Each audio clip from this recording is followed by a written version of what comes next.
Welcome, weary traveler, to a quiet corner of the galaxy. This unique journey through Star Wars Prequels lore is crafted to gently guide you to peaceful slumber. Forget the day's worries. Here, only tranquility awaits. Let the Force's subtle hum be your lullaby as we softly explore tales of Jedi, prophecies, and a galaxy's quiet shift, easing you into a deep, restorative sleep. A galactic overview, the Republic's golden age. Before the shadow of the Separatist crisis began to stretch across the stars, and long before the whispers of a coming empire grew into a thunderous roar, there existed an era of perceived tranquility, known to many as the Galactic Republic's Golden Age. Imagine, if you will, a time of unparalleled peace and prosperity, stretching across countless star systems, a vast, interconnected tapestry of diverse cultures and sentient beings. This was the galaxy as it largely stood on the eve of the prequel era, a sprawling domain of harmony, or so it seemed on the surface. Visualize the sheer scale of it all, worlds shimmering with vibrant cities like Coruscant, its surface a single, colossal urban landscape reaching toward the heavens, its spires piercing the clouds in a perpetual twilight glow. Then picture agricultural worlds bathed in the warmth of binary suns, their fields stretching to the horizon like emerald oceans. Consider the deep, mysterious jungle planets, teeming with life unseen by the casual observer, and the icy frontiers, where pioneering spirits carved out existences amidst the crystalline beauty. The Republic encompassed them all, a mosaic of civilizations bound by a shared sense of order and common governance. Trade routes, like luminous rivers, crisscrossed the void, carrying goods, ideas, and cultures from one end of the galaxy to the other, fostering connections and understanding. At the very heart of this vast governance lay the Galactic Senate, housed within the colossal Senate Rotunda on Coruscant.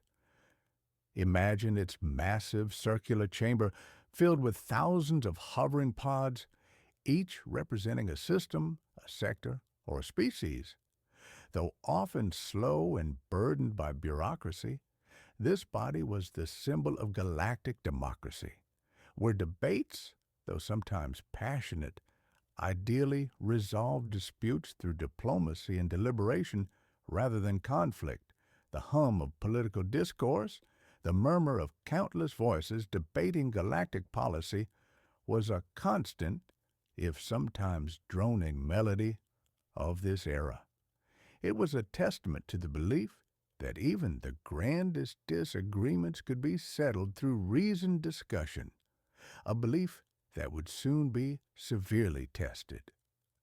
Central to the maintenance of this pervasive peace, indeed, its very embodiment, was the Jedi Order. For 1,000 generations, they had served as the guardians of peace and justice in the Republic, their presence a calm and influence in a galaxy of trillions. Envision the Jedi Temple on Coruscant, a majestic, soaring monument of ancient stone and gleaming spires reaching high above the endless city. Its quiet halls, filled with the soft footsteps of robed figures and the faint hum of meditation chambers, radiated an almost palpable serenity. Younglings, Padawans, knights, and masters moved with purpose and grace, their lives dedicated to the study and understanding of the Force. They were philosophers, negotiators, peacekeepers, and, when absolutely necessary, warriors, but always in service of the light, always striving for balance. Their very presence was meant to inspire confidence and deter conflict. Their distinctive hum of a lightsaber, a rare and solemn sound, used only in direst need. The Jedi's understanding of the Force was profound, yet steeped in tradition.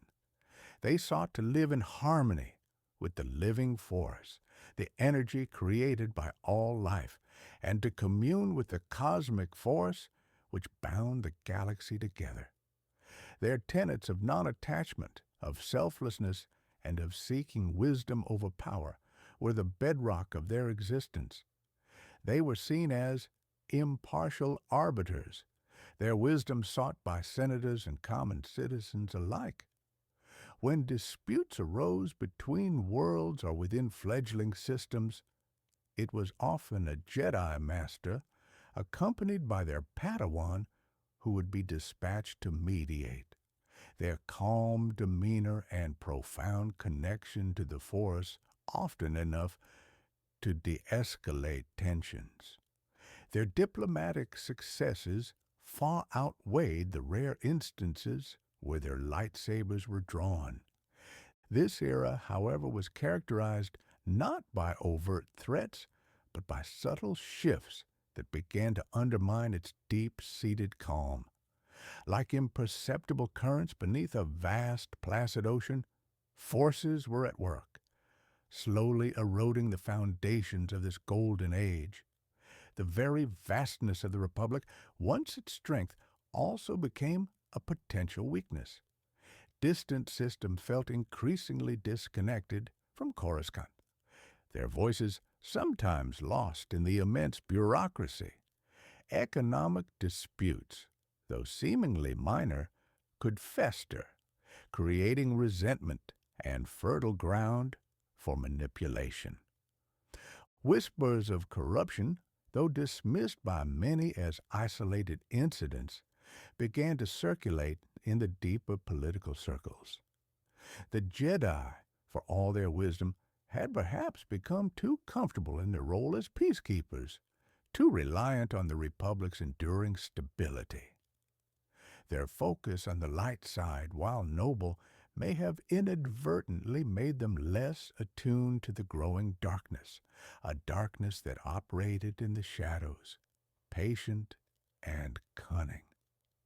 The threat was not overt, not an invading army from beyond the known galaxy, but a more insidious cancer growing from within. This perceived tranquility, this golden age, was therefore a fragile thing, built upon centuries of peace, but lacking the immediate tools or perhaps the foresight to detect the nascent threats bubbling beneath the surface.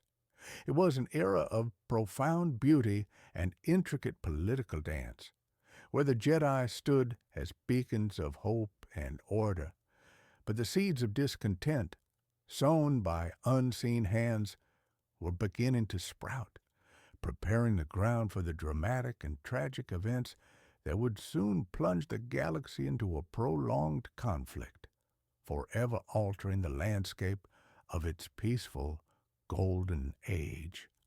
This quiet sense of calm, therefore, serves as the essential backdrop against which the coming storm will slowly, almost imperceptibly, gather strength.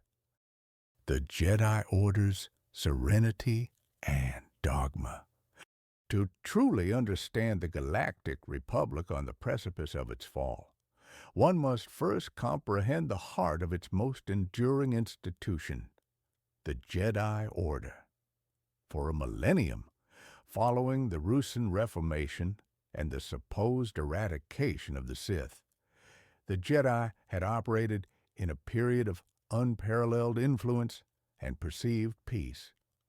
Their magnificent temple on Coruscant stood as a physical manifestation of their commitment to the light side of the Force, a beacon of wisdom and serenity amidst the endless, bustling cityscape.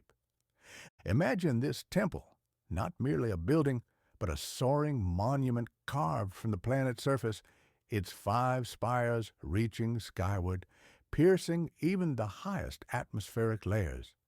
It was a self-contained world, bustling yet remarkably quiet, a sanctuary dedicated to contemplation and learning, Within its ancient hallowed halls, the very air seemed to hum with the collective wisdom of generations. Corridors of polished stone echoed with the soft rustle of robes, the faint footsteps of initiates, and the almost imperceptible thrum of energy flowing through the very foundations.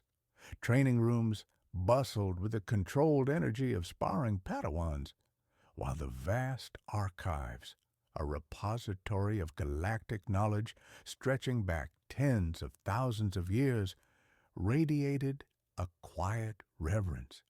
Here, amidst towering shelves of holocrons and data pads, Jedi librarians like Jocasta Nu meticulously guarded the collective memory of the Order. The daily rhythm of a Jedi's life was one of discipline, meditation, and service. Each day would begin with quiet contemplation in the meditation chambers, honing their connection to the living force that permeated all things. From there, their path diverged based on age and rank. Younglings, known as Padawans in training, received instruction in basic force control, lightsaber forms, and the Jedi Code in the spacious classrooms. Padawans, having been chosen by a knight or master, embarked on their apprenticeship, traveling the galaxy with their mentors, learning through direct experience and guidance. Knights undertook solo missions, upholding justice and mediating disputes, while masters guided their Padawans, contributed to the Jedi Council, and delved deeper into the mysteries of the Force. At the core of all Jedi life was the Jedi Code: emotion, yet peace; ignorance, yet knowledge; passion, yet serenity; chaos, yet harmony; death, yet the Force. This mantra was not merely a set of rules, but a philosophical framework designed to guide a Jedi's every thought and action away from the seductive allure of the dark side. It taught detachment, not as a lack of feeling, but as the ability to observe emotions without being consumed by them. A Jedi was encouraged to acknowledge feelings, fear, anger, sadness, but to let them pass through, preventing them from taking root and leading to attachment, which the Jedi believed was the path to suffering and ultimately the dark side. This emphasis on detachment was perhaps the most crucial and, in hindsight, the most challenging aspect of their dogma. Jedi were not to form personal attachments, no spouses, no children, no deep, possessive bonds that could cloud judgment or lead to fear of loss. Their love was meant to be universal, directed towards all sentient beings, rather than concentrated on a select few. This principle was designed to ensure their impartiality and selflessness, but it also created a profound emotional chasm for those who struggled with it, most notably Anakin Skywalker. The Jedi saw attachment as leading to jealousy, fear, and rage, all stepping stones to the dark side. While noble in its intent, this rigid interpretation perhaps overlooked the very human need for connection, a vulnerability that a cunning adversary would exploit. Their understanding of the Force itself, while profound, had also become somewhat dogmatic. They focused heavily on the living Force, the energy created by all life, which constantly moved and interacted. They practiced sensing it, listening to its will, and drawing upon it for their abilities. However, their connection to the cosmic force, the larger binding energy that connects all things, including the deceased, seemed to have waned somewhat. This subtle shift in focus, combined with their 1,000 years without encountering a true Sith Lord, may have contributed to their collective blindness to the rising darkness.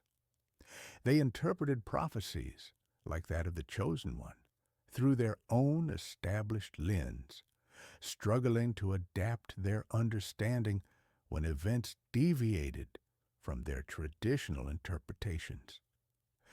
The Jedi Council, composed of 12 of the wisest and most powerful masters, served as the Order's governing body.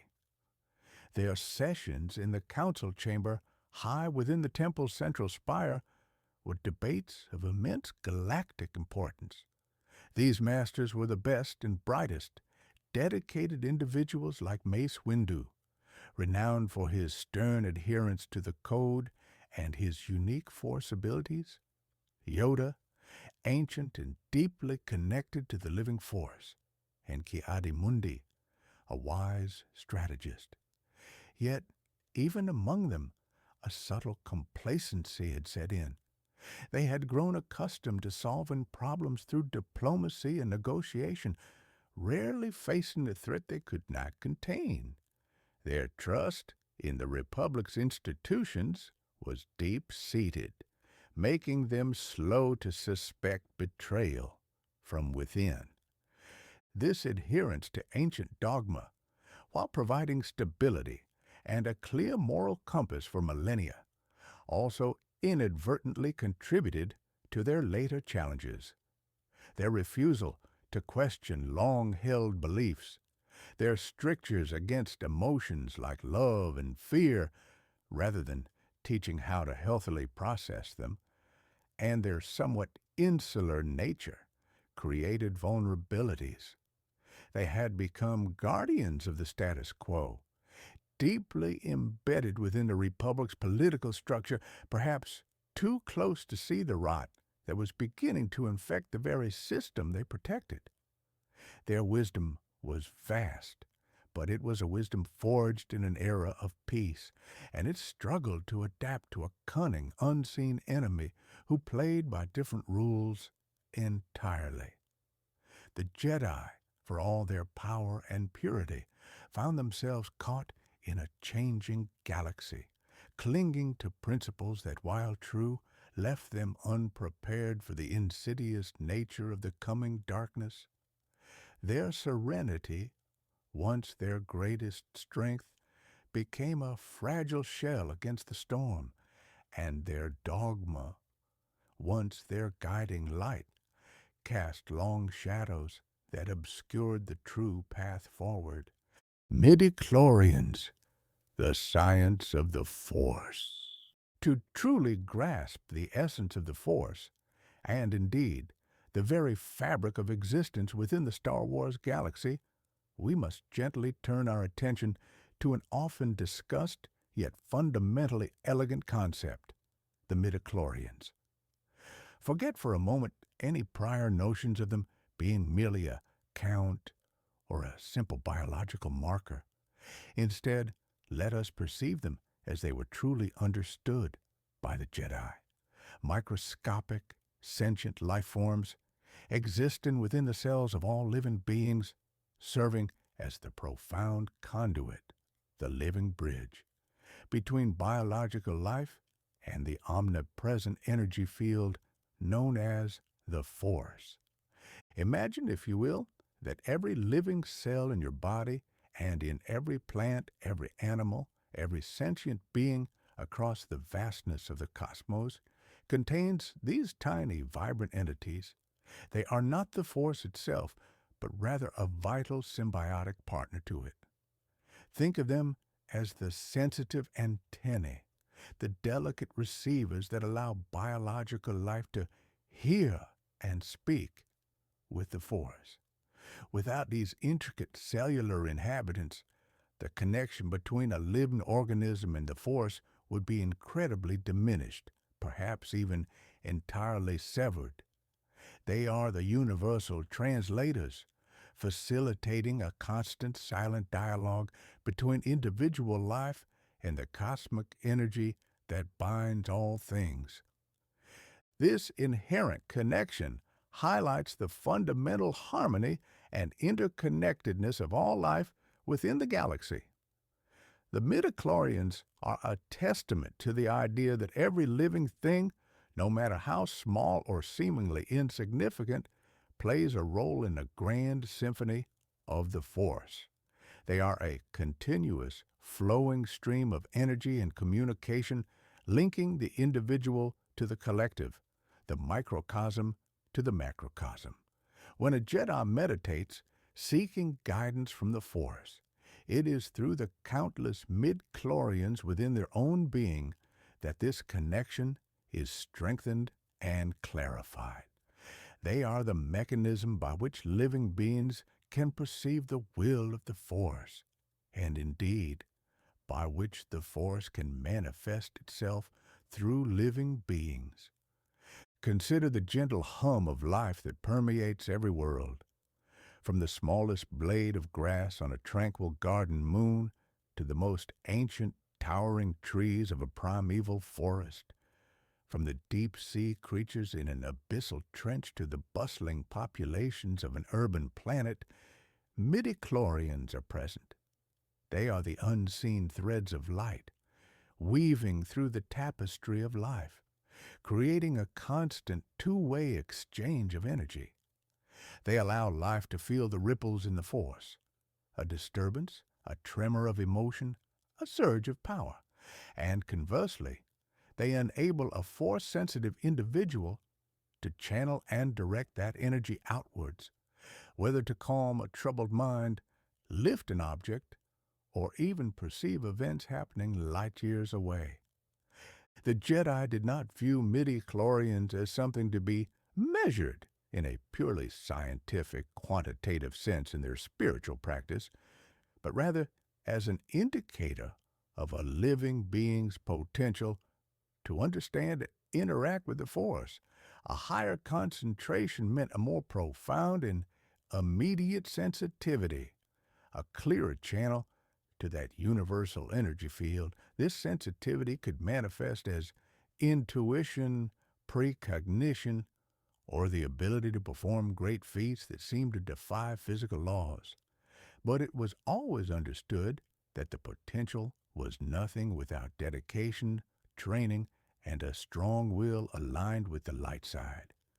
Midichlorians were the innate gift, but the Force itself was the vast ocean to be navigated with wisdom and discipline. Think of it this way. The Force is the limitless ocean, and living beings are vessels sailing upon it. Midichlorians are the sails, the rudder, and the sensitive instruments that allow the vessel to harness the wind and navigate the currents. A person with more midichlorians might have a larger, more efficient sail, catching more of the Force's wind.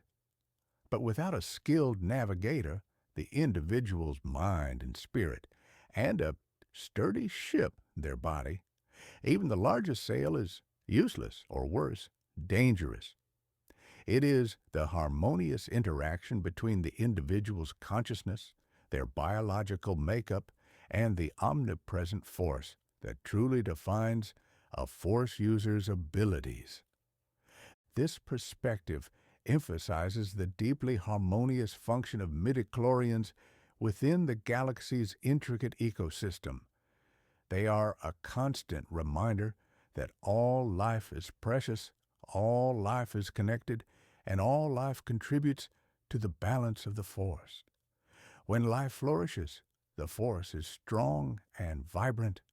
When life is extinguished unnaturally, a tremor is felt through the Force, a momentary disharmony in the universal symphony. The Jedi, attuned to these subtle energies through their midichlorians, were therefore the natural guardians of life, seeking to preserve the delicate balance that allowed the Force to flow freely and beneficently throughout the cosmos. So, as you rest, let your awareness gently turn inward towards the quiet hum of life within your own cells. Imagine, without effort, these minuscule conduits facilitating a connection to something vast and ancient. It is a connection that binds you, subtly, to every star, every planet, every living thing in the galaxy. The Midichlorians are not just a piece of lore, they are a soft whisper of the interconnectedness of all existence, a gentle reminder that we are all part of something infinitely larger and more serene than ourselves. It is a concept meant not to stimulate, but to soothe, offering a quiet appreciation for the intricate design of life and the universal energy that flows through all. Naboo's Tranquility and the Trade Federation's Grievances, as we gently drift from the grand philosophical concepts of the Force and the Jedi, our journey now takes us to a planet that, at first glance, embodies the very essence of serene beauty and peaceful coexistence, Naboo. Imagine a world bathed in soft golden light, its surface a mosaic of rolling verdant plains, shimmering lakes that reflect the azure sky, and ancient Gungan-built cities nestled within the watery depths. The very air on Naboo feels fresh, fragrant, with the scent of wild blossoms and the clean spray of its abundant waterfalls. Its capital, Theed, is an architectural marvel of graceful domes and flowing arches, seamlessly blending technology with the natural landscape, a testament to the planet's harmonious culture. The people of Naboo, particularly the human population, lived lives largely untouched by the deeper complexities of galactic politics.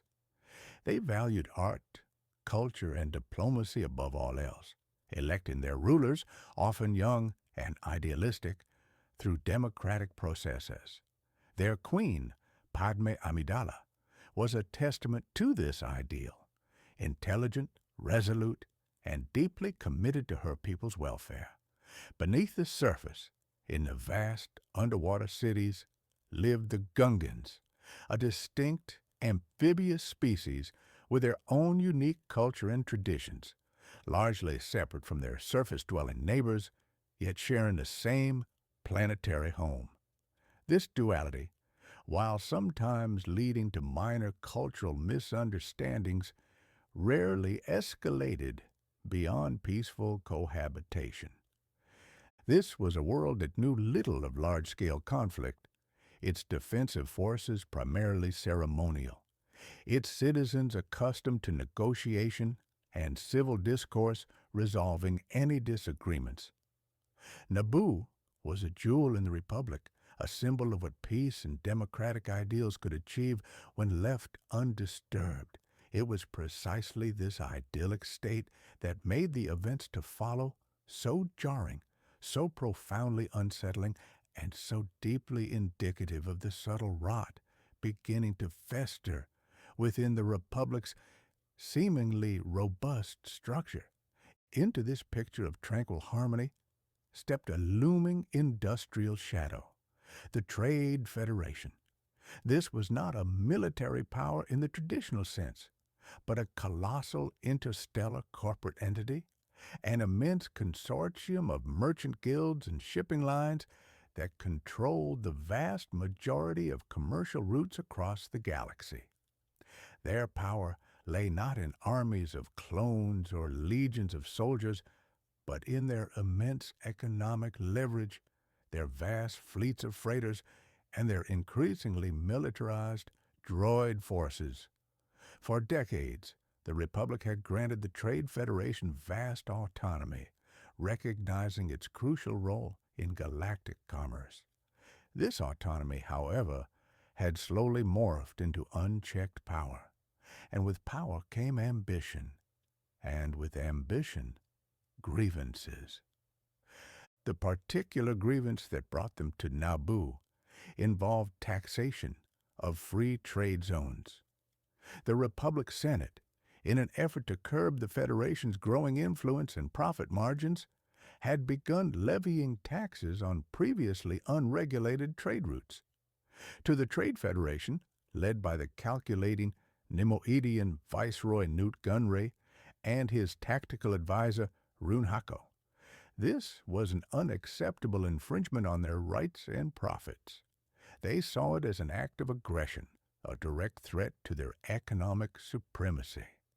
Their response was not to engage in further diplomatic debate, but to exert their formidable economic and, increasingly, military might.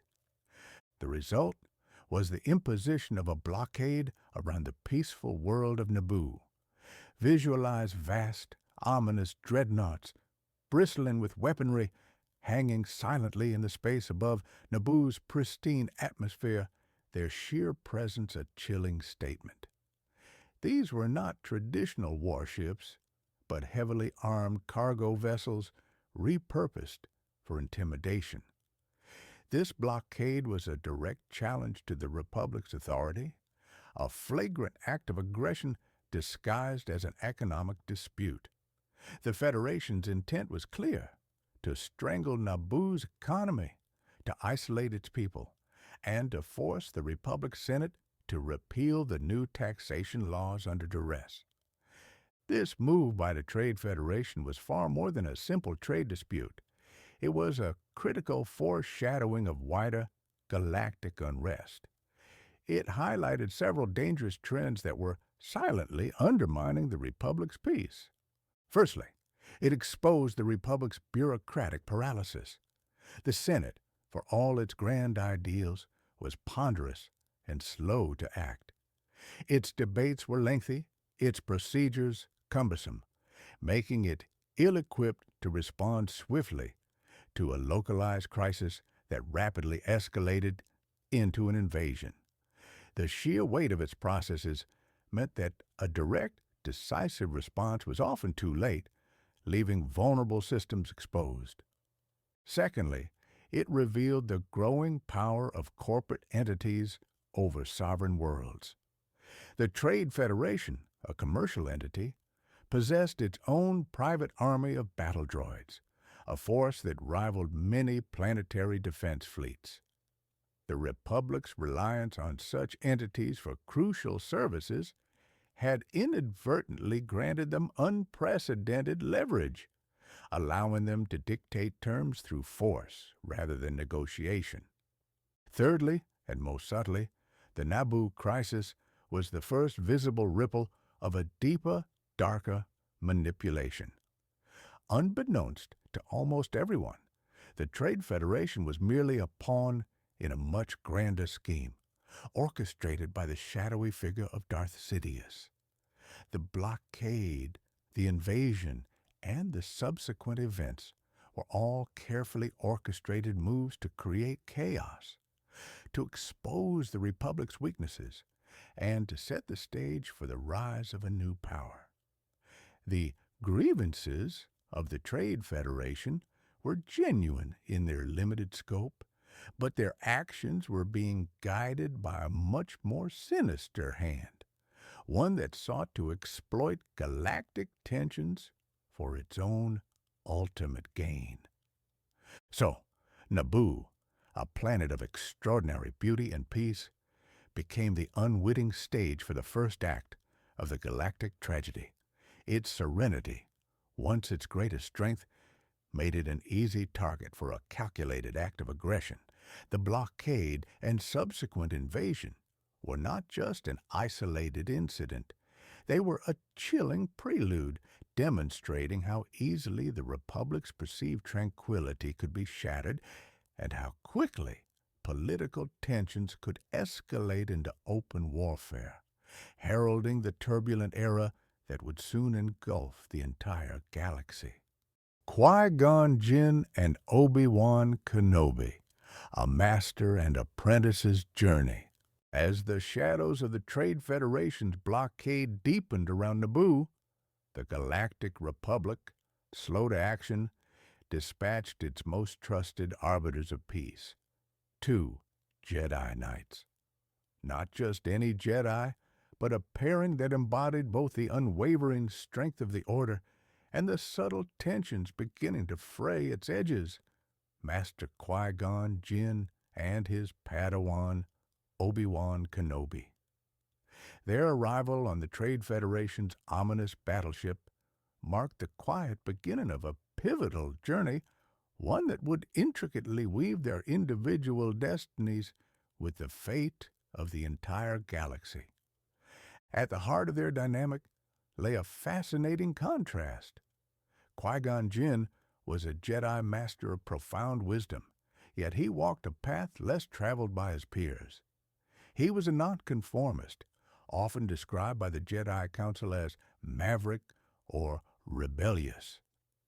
His connection to the living force was exceptionally strong, guiding his actions with an almost intuitive certainty.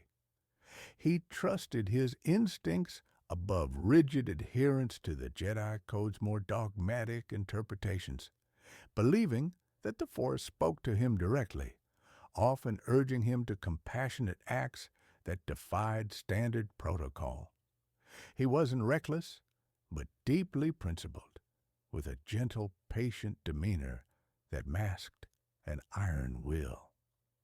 Qui-Gon possessed a remarkable empathy, often seeing the bigger picture in the inherent good in individuals, even those from unconventional backgrounds.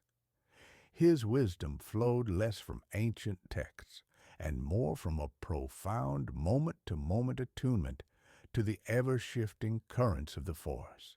He was a seeker of truth, willing to challenge assumptions, even those held sacred by the Council. Obi-Wan Kenobi, in stark contrast, represented the ideal Jedi Padawan of his generation. He was disciplined, respectful of authority, and deeply committed to the traditional tenets of the Jedi Code. Obi-Wan was meticulous, logical, and followed protocol to the letter. He held immense respect for his master, Qui-Gon, yet often found himself frustrated by Qui-Gon's propensity for bending rules and pursuing what seemed to Obi-Wan like unnecessary detours. Their relationship was one of deep affection and mutual respect, but also constant gentle friction. The pragmatic apprentice testing the boundaries of his intuitive master. Obi-Wan sought answers in the Jedi archives, in established procedures, and in the collective wisdom of the Council. He was learning to trust the Force, but primarily through the lens of Jedi teaching. This juxtaposition, the seasoned, free-spirited master and the earnest, by-the-book apprentice, made their partnership uniquely compelling and deeply insightful into the Jedi Order itself. Their initial observations upon boarding the Trade Federation flagship were presented with a calm, almost unnerving, investigative tone. Sent as emissaries of the Supreme Chancellor, their mission was purely diplomatic, to negotiate an end to the blockade. Yet, from the moment they arrived, a subtle tension permeated the air. The Nemoidian Viceroy, Newt Gunray, was conspicuously absent from their greeting, a clear breach of diplomatic etiquette. This immediate red flag, combined with an uncharacteristic silence on the ship, signaled to the Jedi that something was profoundly amiss. Qui-Gon, ever attuned to the Force's subtle whispers, sensed a disturbance, a coldness that went beyond mere corporate greed. As they moved through the ship's sterile, unsettling corridors, their senses were heightened. Obi-Wan's logical mind processed the lack of the expected welcoming committee, the unusual stillness, and the peculiar behavior of the Trade Federation's droid forces. He analyzed the environment, looking for tangible evidence of malfeasance. Qui-Gon, meanwhile, allowed the Force to guide him, feeling the undercurrents of deception and fear that permeated the vessel. He sensed a trap, a calculated deception, long before any physical manifestation appeared. "I have a bad feeling about this," a classic sentiment, perfectly encapsulated their growing unease. The subsequent attempt on their lives, with poisonous gas flooding the conference room, confirmed their suspicions.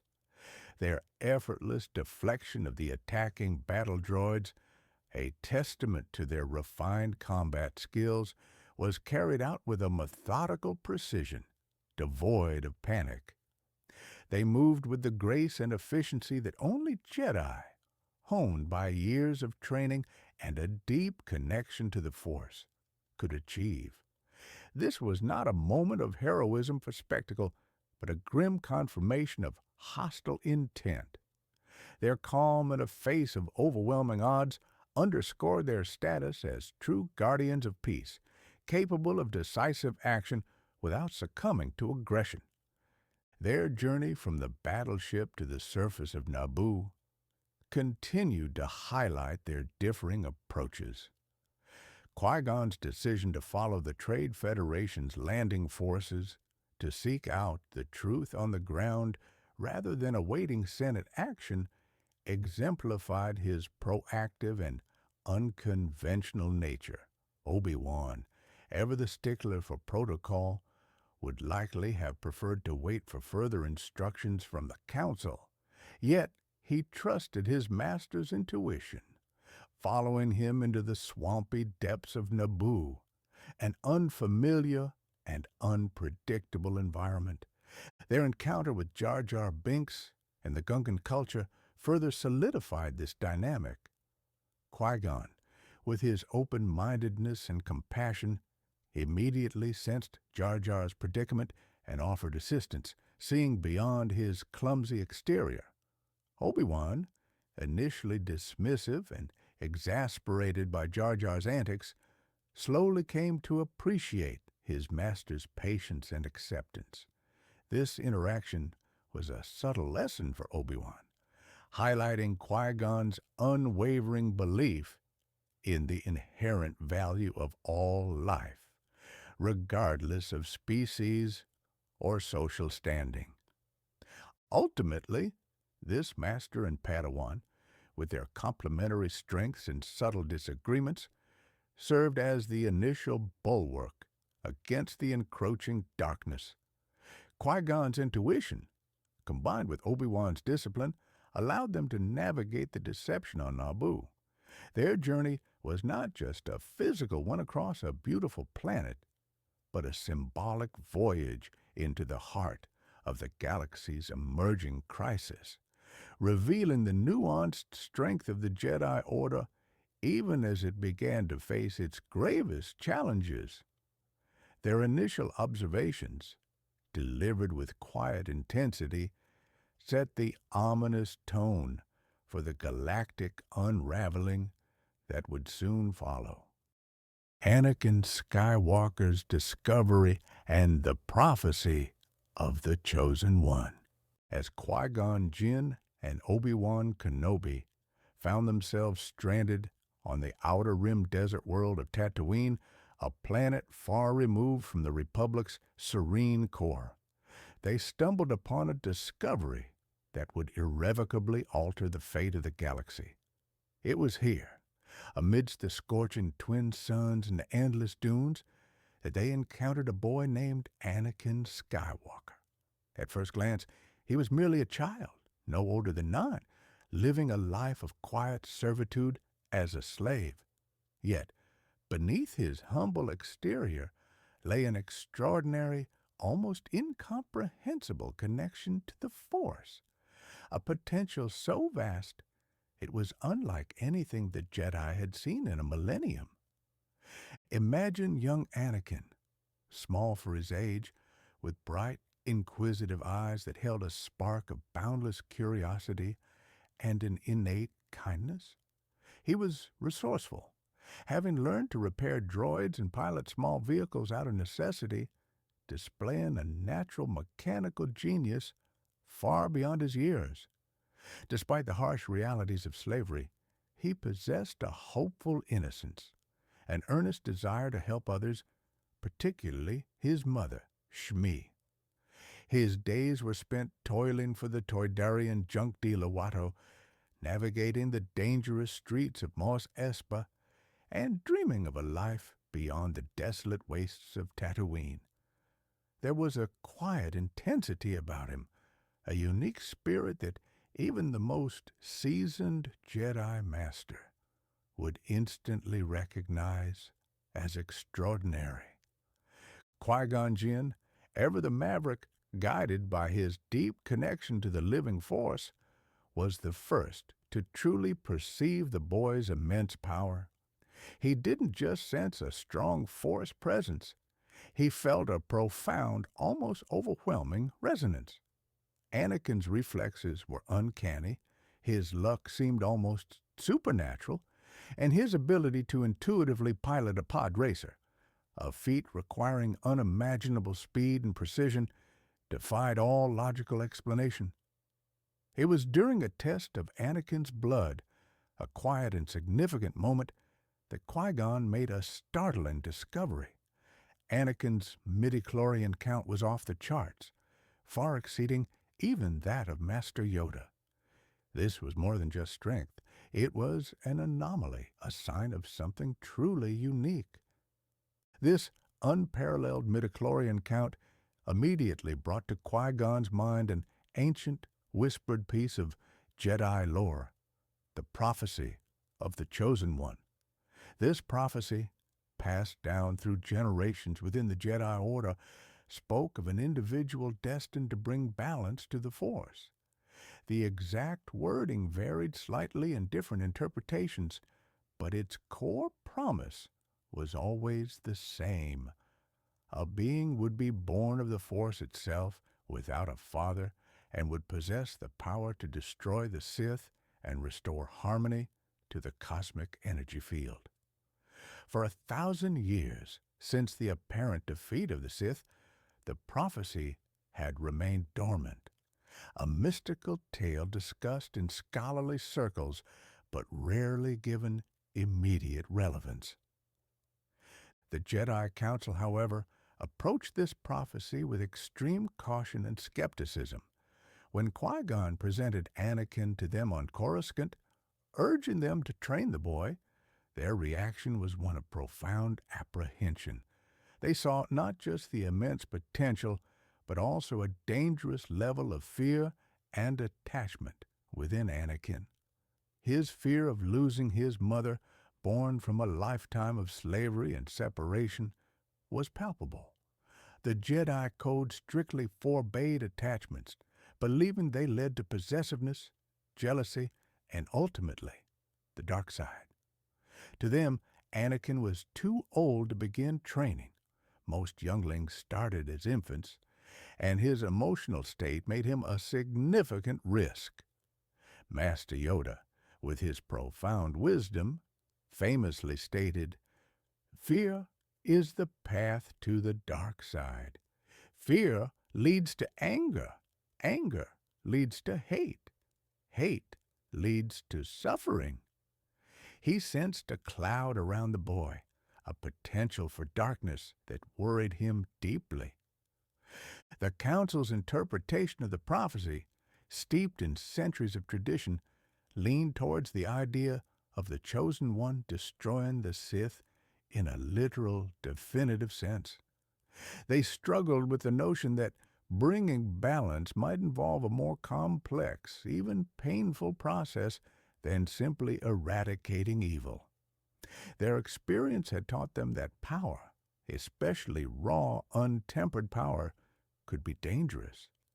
They feared that if Anakin succumbed to the dark side, his immense potential could be twisted into a weapon of unprecedented destruction, a far greater threat than any they had faced. Despite the Council's reservations, Qui-Gon's unwavering belief in Anakin, coupled with the dire circumstances of the unfolding Naboo crisis, ultimately led to the boy's reluctant acceptance into the Jedi Order. Qui-Gon saw Anakin not as a danger, but as hope, a pure, uncorrupted conduit of the living force, capable of fulfilling the prophecy. He believed that with proper guidance, Anakin's immense power could indeed be channeled for good. Thus, The discovery of Anakin Skywalker on Tatooine was a quiet, unassuming beginning to a truly epic saga. It was the moment the ancient prophecy moved from abstract lore to a tangible, living possibility. It highlighted the Jedi's inherent wisdom, their long-held traditions, but also their perhaps rigid adherence to dogma and their caution in the face of the truly unprecedented. In young Anakin, the galaxy gained its ultimate hope, but also its greatest vulnerability, setting the stage for a journey that would redefine the meaning of the Chosen One and forever alter the balance of the Force. Darth Maul, the silent shadow. As the delicate peace of the Galactic Republic began to fracture and the Jedi grappled with the unfolding crisis on Naboo, a chilling presence emerged from the deepest shadows. Darth Maul. His appearance was not a grand, overt declaration of war, but a subtle, yet undeniably potent reemergence of an ancient darkness. For 1,000 years, the Jedi believed the Sith to be utterly annihilated, mere relics of a bygone violent era. Maul, however, was living proof that the Sith had endured, patiently biding their time, adhering to their sacred rule of two, and preparing for their ultimate vengeance. Picture Darth Maul, a creature of striking and unsettling design. His skin, a deep demonic crimson, was adorned with intricate black tribal tattoos, a stark visual representation of his dedication to the dark side. Two formidable horns crowned his head, adding to his intimidating silhouette. His piercing yellow eyes, devoid of warmth or hesitation, betrayed a singular, unwavering focus. He rarely spoke, and when he did, his words were clipped, direct, and utterly devoid of emotion. This menacing silence was a deliberate choice, cultivated through years of brutal training. It made him an enigma, a force of nature more than a conversationalist, allowing his actions and his sheer terrifying presence to speak volumes. Maul was the apprentice of Darth Sidious, the shadowy mastermind orchestrating the galactic crisis from behind the scenes. Unlike previous Sith lords who might have been driven by grand schemes of conquest or personal glory, Maul was a living weapon, forged in the fires of the dark side for one purpose: to be unleashed upon the Jedi. His training was relentless, focusing on physical prowess, martial arts, and an aggressive, highly disciplined application of the dark side of the Force. Sidious had not merely taught him, he had molded him, stripping away all but his unyielding loyalty and his potent capacity for destructive rage. His signature weapon, the double-bladed lightsaber, was a physical manifestation of his unique combat style and his Sith allegiance. When ignited, its twin crimson blades hummed with a terrifying energy, reflecting the raw power he wielded. Maul moved with an almost balletic grace, a blur of motion and precision. His fighting style, based on the aggressive Jarkai form and the relentless Juyo discipline, was designed to overwhelm and disorient, a stark contrast to the often more defensive and reactive forms favored by the Jedi. Every movement was efficient, every strike purposeful, a testament to his single-minded dedication to mastering the art of combat with the Force. Maul's role in the unfolding events on Naboo was primarily one of execution and intimidation.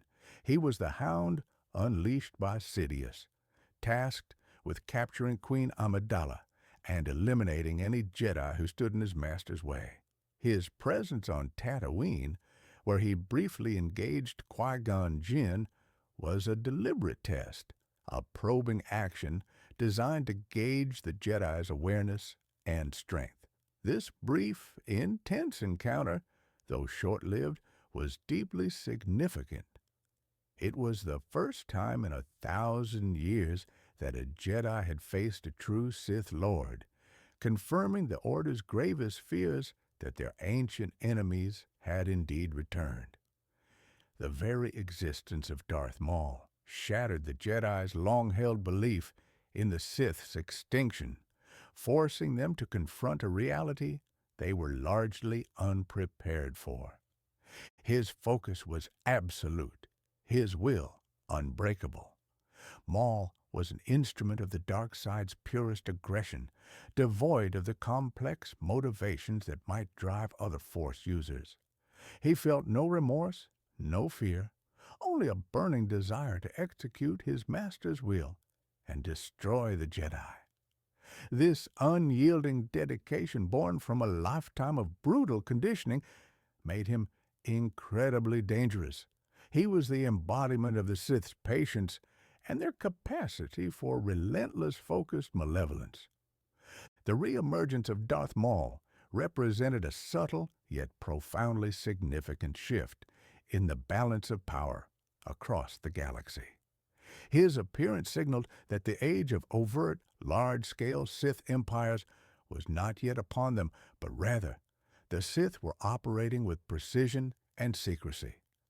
They were a cancerous growth, working from within the shadows, using pawns like the Trade Federation to sow discord and exploit the Republic's weaknesses. Maul was the first blade drawn in this unseen war, a declaration to the Force itself that the ancient conflict between light and dark was reigniting. His climactic confrontation with Qui-Gon Jinn and Obi-Wan Kenobi in the generator core of Theed was more than just a duel. It was a symbolic clash between two eras and two philosophies. Maul, the embodiment of aggressive, focused dark side power, faced the intuitive wisdom of Qui-Gon and the disciplined precision of Obi-Wan. Even in defeat, his impact was undeniable. He had proven the Sith's return, he had tested the Jedi's resolve, and in doing so, he had fundamentally altered the galactic landscape, setting the stage for the true extent of Darth Sidious's grand design to slowly, inevitably, unfold. His silent, menacing presence served as a chilling harbinger of the darkness to come. The growing Separatist movement and Count Dooku's charisma. As the dust began to settle on the Naboo crisis, the galaxy, though spared a full-scale war, found itself deeply unsettled. The Trade Federation's brazen actions had exposed glaring weaknesses within the Galactic Republic. Its slow, cumbersome bureaucracy, its susceptibility to corporate manipulation, and the Jedi Order's inability to fully perceive the true nature of the rising darkness. From this fertile ground of disillusionment and unease, a new, more profound threat began to solidify.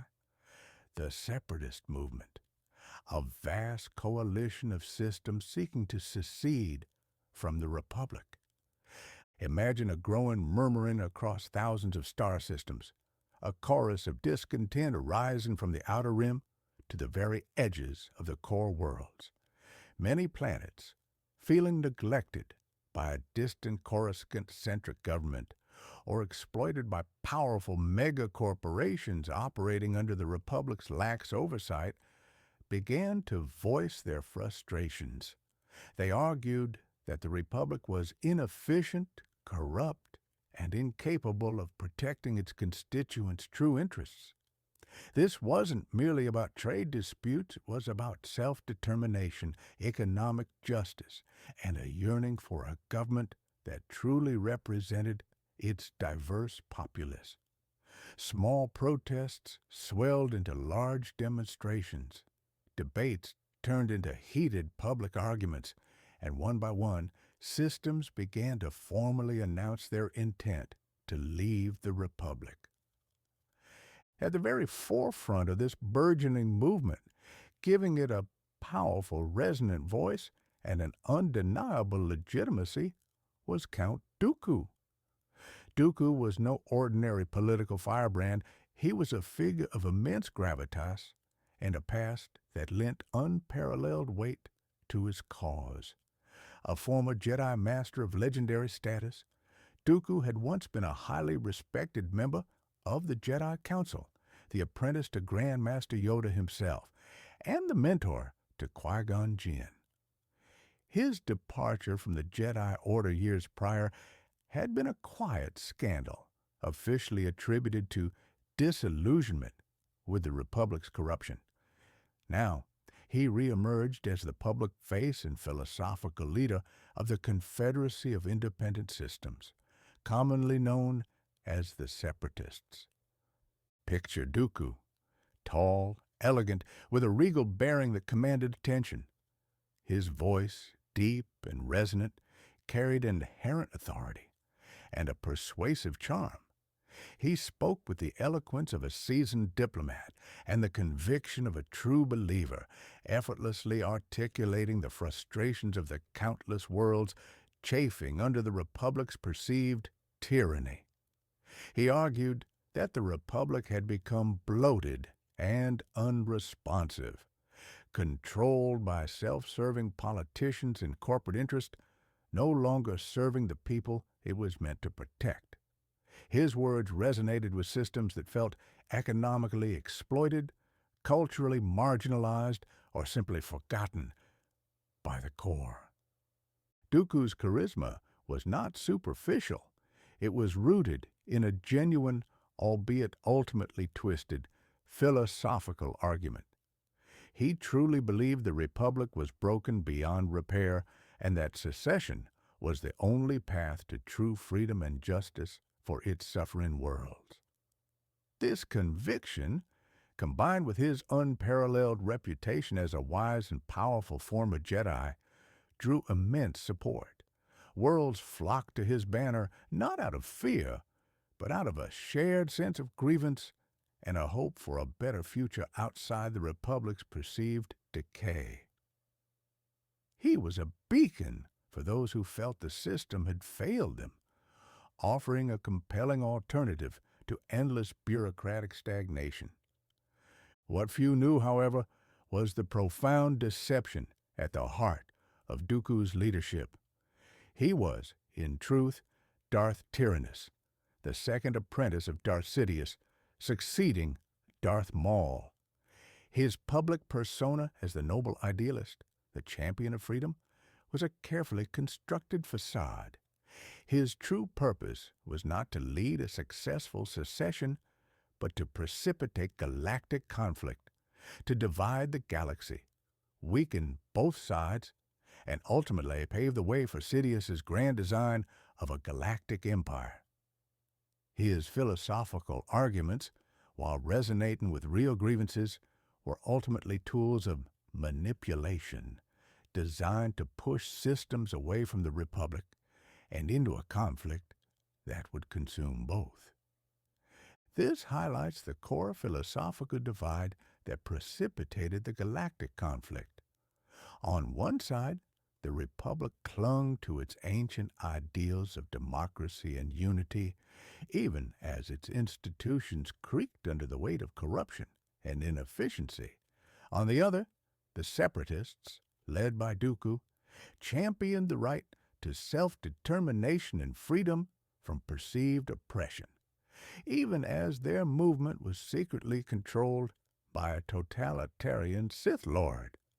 It was a conflict born of genuine grievances, twisted by malevolent intent, a war where both sides believed, in their own way, they were fighting for justice.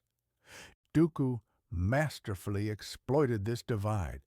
He formed alliances with powerful corporate entities like the Trade Federation, the Techno Union, and the Banking Clan, promising them greater autonomy and profit in exchange for their vast resources and formidable droid armies.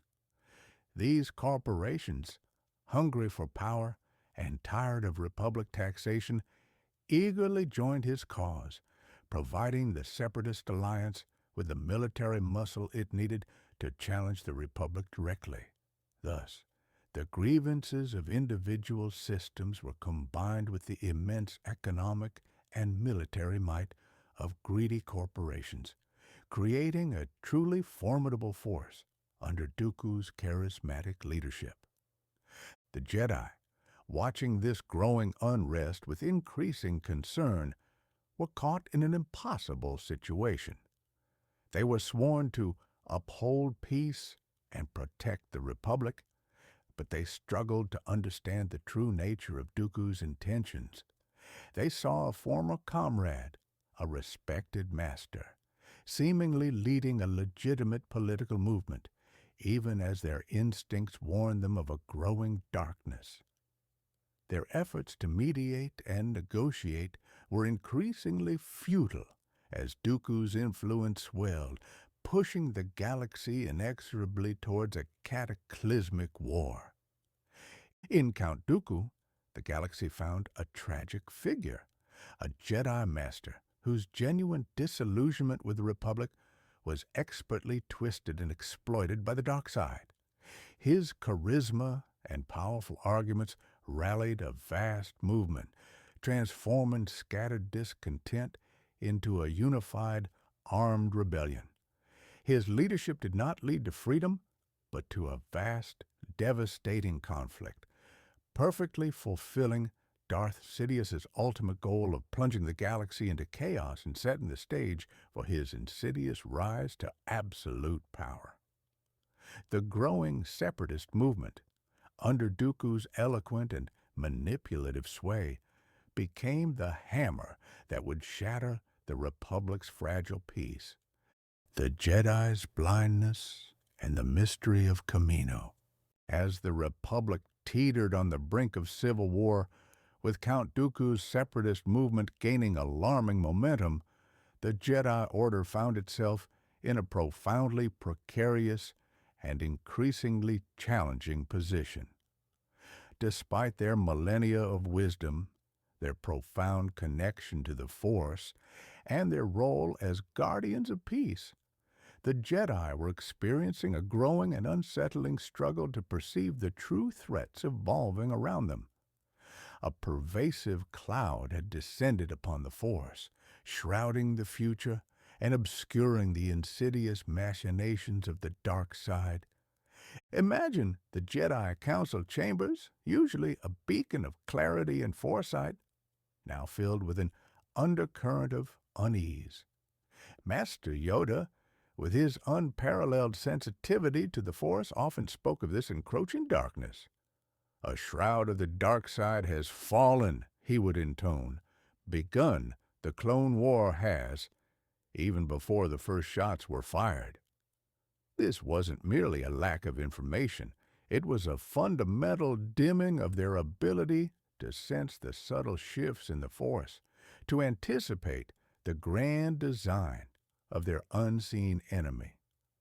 The Sith, having operated in the shadows for 1,000 years, had become incredibly adept at concealment, employing techniques that warped the Force itself, making the Jedi's spiritual senses unreliable. Their minds, accustomed to overt threats and clear intentions, struggled to grasp the depth of Palpatine's deception. This Jedi blindness was multifaceted. Firstly, their rigid adherence to tradition, while a source of strength, also made them inflexible.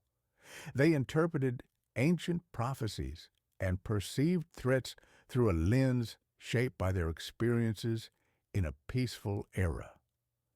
They were looking for the overt, aggressive return of the Sith, not a cunning political manipulator working from within the Republic's highest echelons.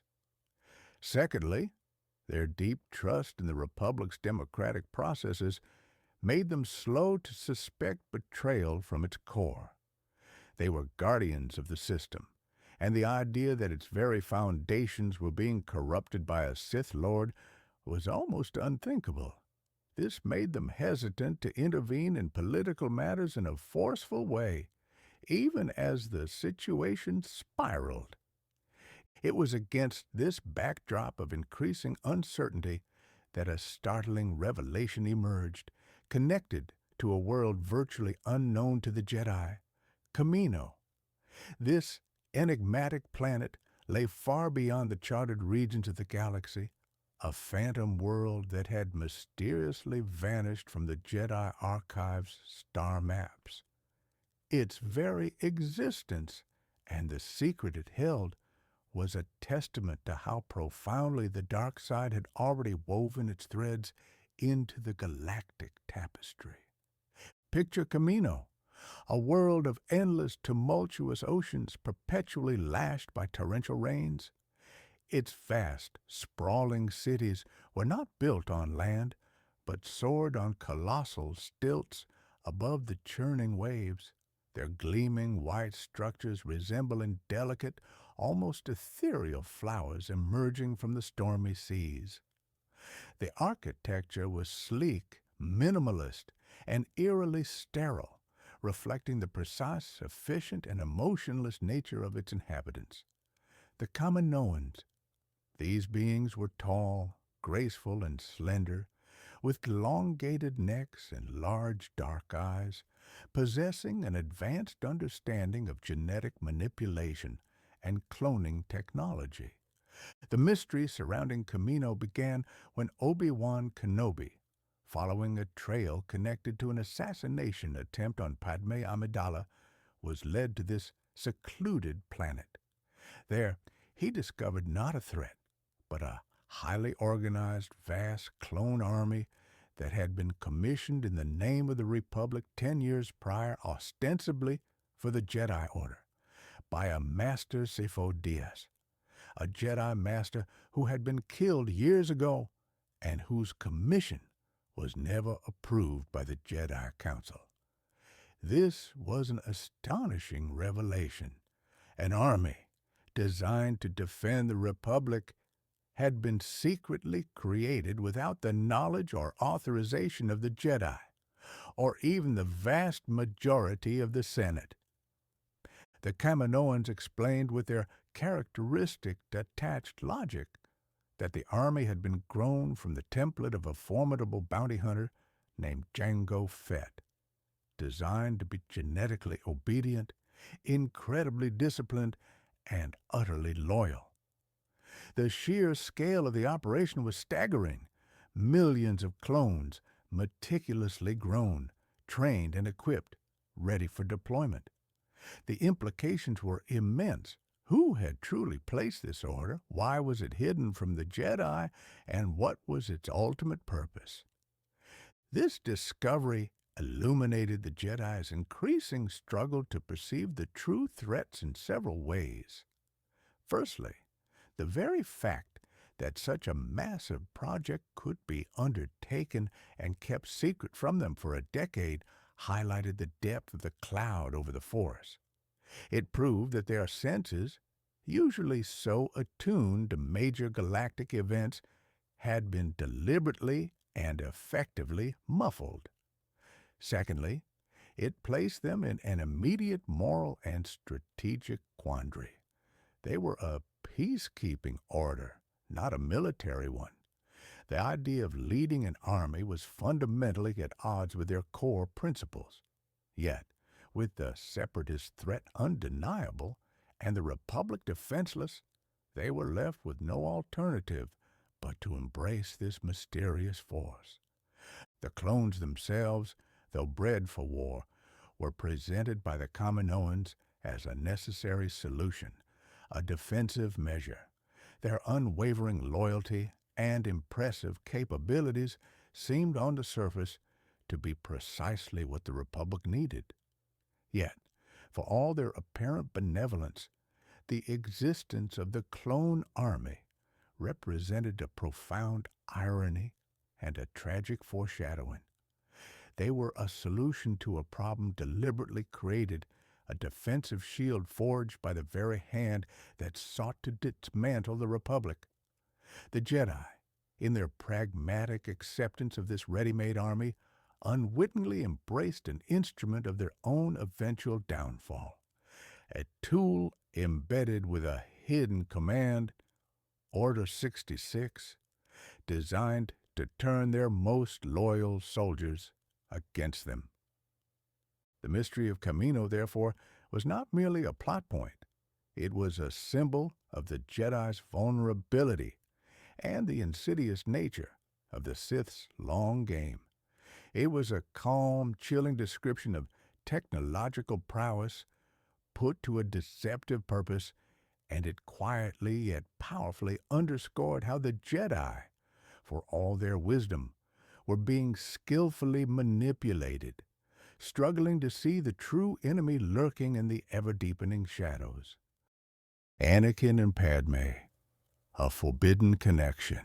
As the galactic stage became increasingly turbulent, shifting from the political unease of Naboo to the brink of open warfare, our focus gently turns to a more intimate, yet equally pivotal development.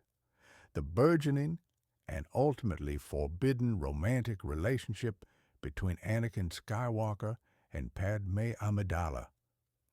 This connection, born of shared experiences and a growing mutual admiration, would become a central, tragic thread woven through the tapestry of the prequel era, testing the very tenets of the Jedi Order and pushing Anakin towards an internal conflict that would shape his destiny.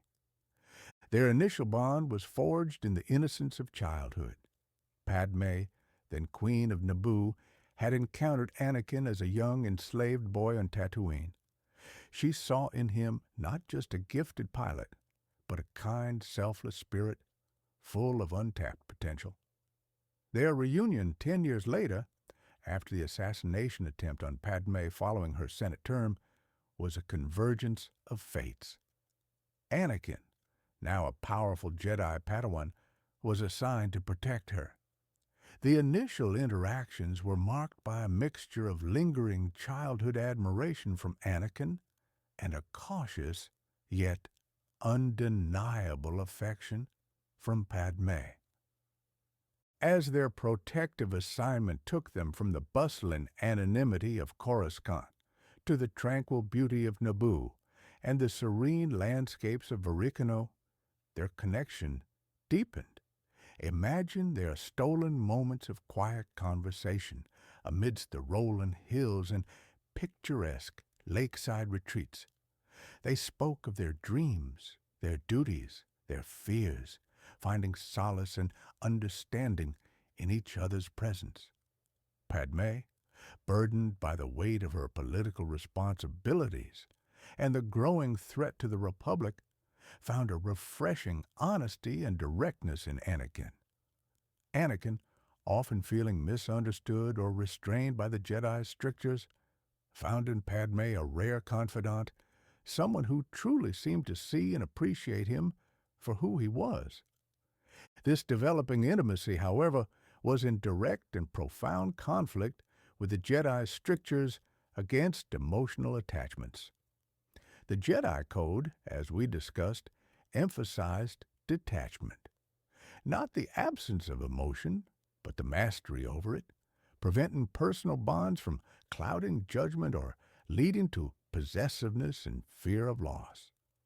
For a Jedi, love was meant to be universal, a compassionate regard for all life, rather than an intense, exclusive bond with one individual.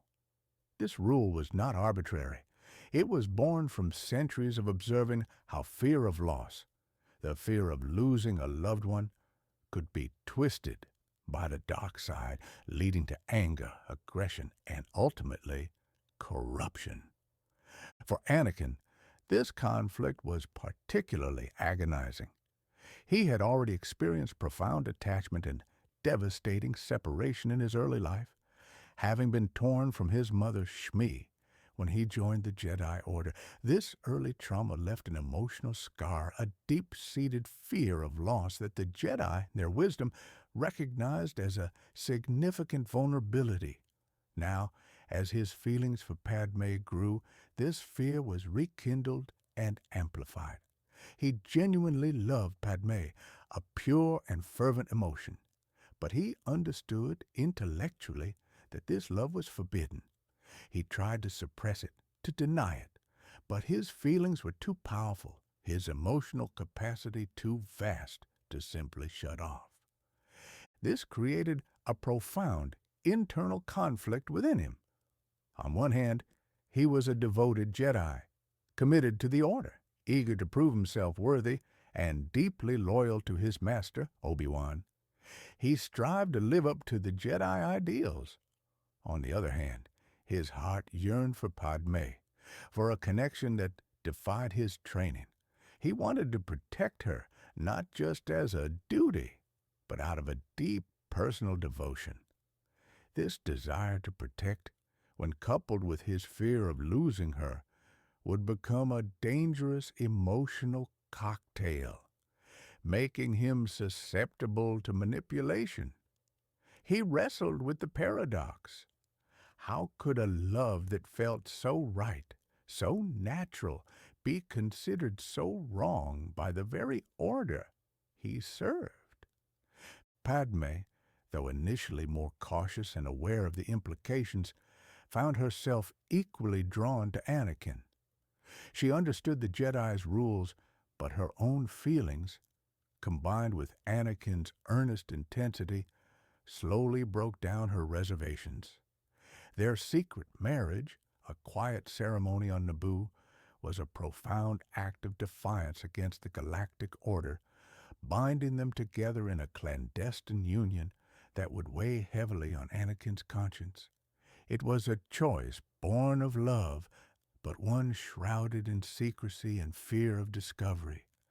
The Jedi, in their collective blindness to the dark side's subtle machinations, failed to fully perceive the depth of this attachment.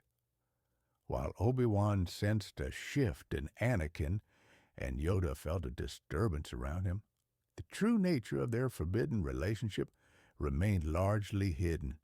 This secret, however, became a festering wound in Anakin's soul, exacerbated by the constant strain of maintaining a dual identity.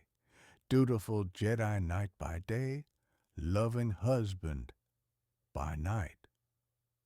The Jedi strictures, while intended to safeguard their members from the dark side, paradoxically created the very pressure cooker that would eventually contribute to Anakin's fall. Because he could not openly acknowledge or seek guidance for his powerful emotions, they festered in secrecy, becoming a fertile ground for doubt, anxiety, and ultimately despair. His deepest fear, the fear of losing Padme, became the precise lever Darth Sidious would later use to pry him away from the light. Thus, the developing romance between Anakin and Padme was not merely a side story, it was the tragic heart of the prequels. It delicately explored the human need for connection against the backdrop of a rigid spiritual dogma. It highlighted the devastating internal conflict that consumed Anakin, torn between his sacred duty and his overwhelming love. This forbidden connection, born of a quiet tenderness, would become the ultimate catalyst for the galaxy's darkest hour, proving that even the purest emotions could, when denied and twisted, lead to the most profound of falls. The Geonosian architects and droid army manufacturing. Our journey through the lore now leads us to a planet of stark, desolate beauty, yet one that held the chilling secret to the Separatists' burgeoning might. Geonosis. This ringed, rocky world, constantly buffeted by harsh winds and scorched by its sun, was the industrial heartland of Count Dooku's nascent confederacy of independent systems. It was here, beneath the seemingly barren mesas and towering spires, that the vast, automated machinery of the Separatist war machine whirred into silent, deadly life. Imagine Geonosis, a planet almost entirely composed of red, iron-rich rock formations, with deep canyons and cavernous underground networks. Its atmosphere was often hazy with dust, and the silence was broken only by the whistling wind or the distant buzzing calls of its native inhabitants. These inhabitants were the Geonosians themselves, a sentient, insectoid species characterized by their hard, chitinous exoskeletons, spindly limbs, and distinct clicking language. They lived in immense, intricate hive colonies, many of which were built directly into the planet's formidable rock spires or burrowed deep beneath its surface. The Geonosians were not merely inhabitants of this harsh world. They were its architects and engineers of unparalleled skill. Their hive mounds were more than mere dwellings. They were organic-looking fortresses, intricate structures that blended seamlessly with the natural rock formations, yet contained vast, complex internal mechanisms. Productivity was the driving force of Geonosian society. They were naturally industrious and had a remarkable talent for large-scale construction and manufacturing, often engaging in colossal projects for various galactic clients.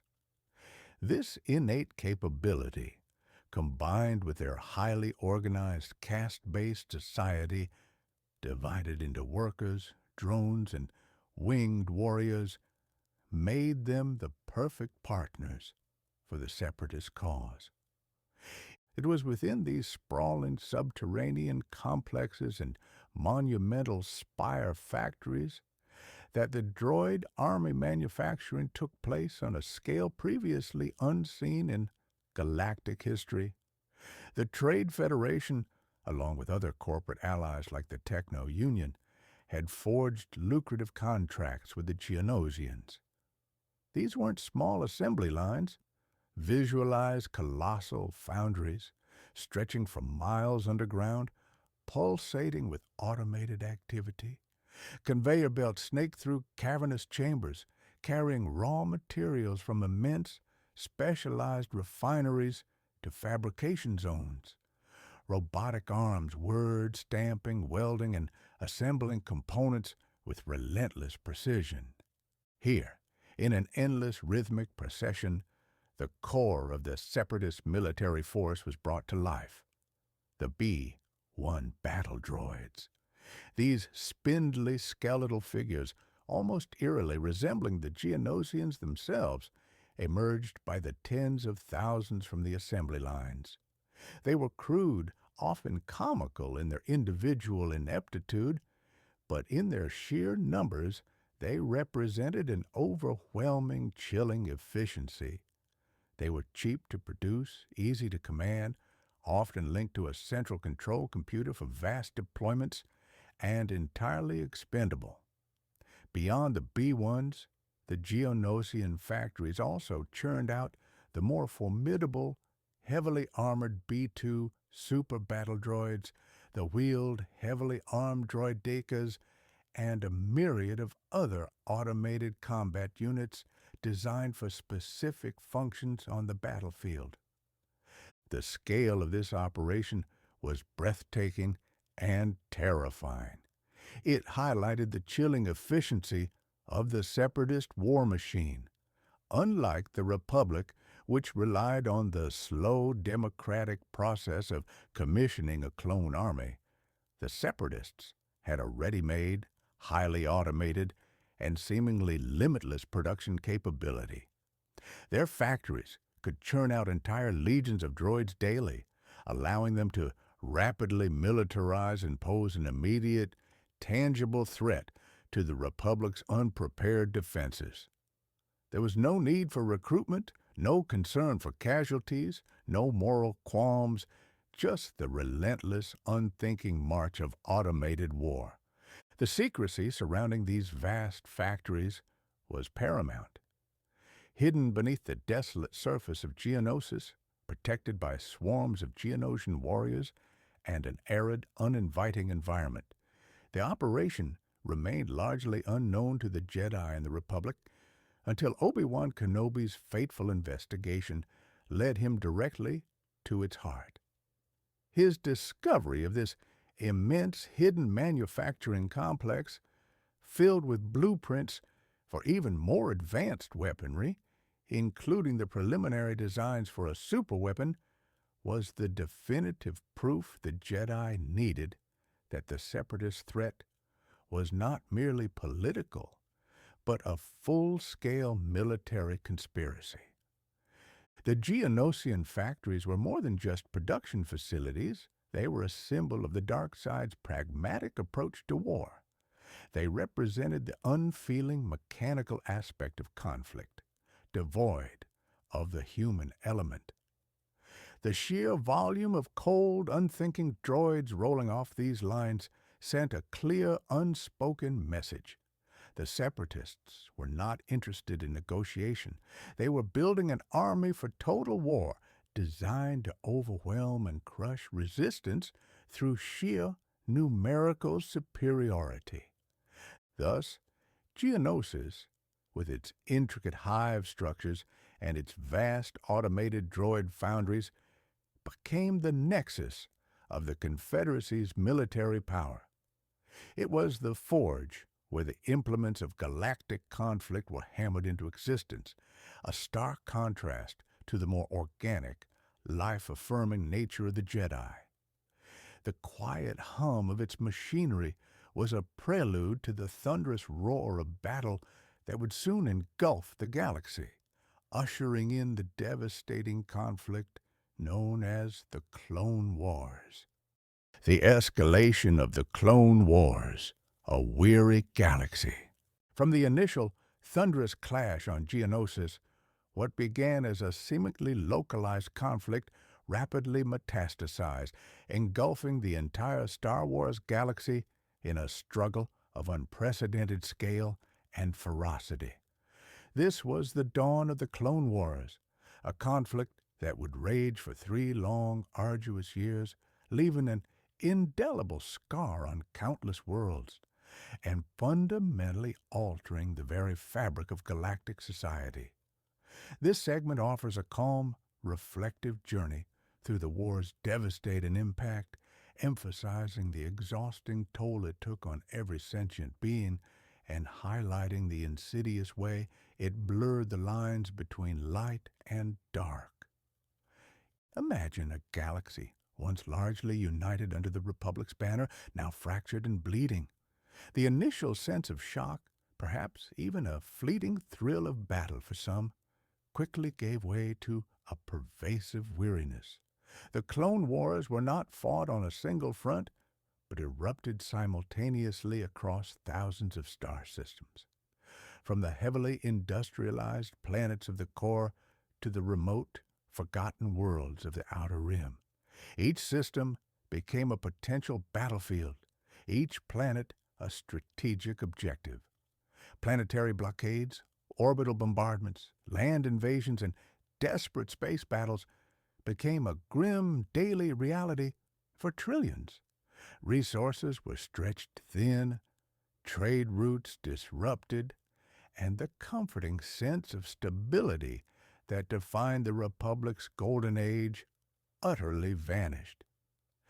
The exhausting toll of this relentless conflict was universal.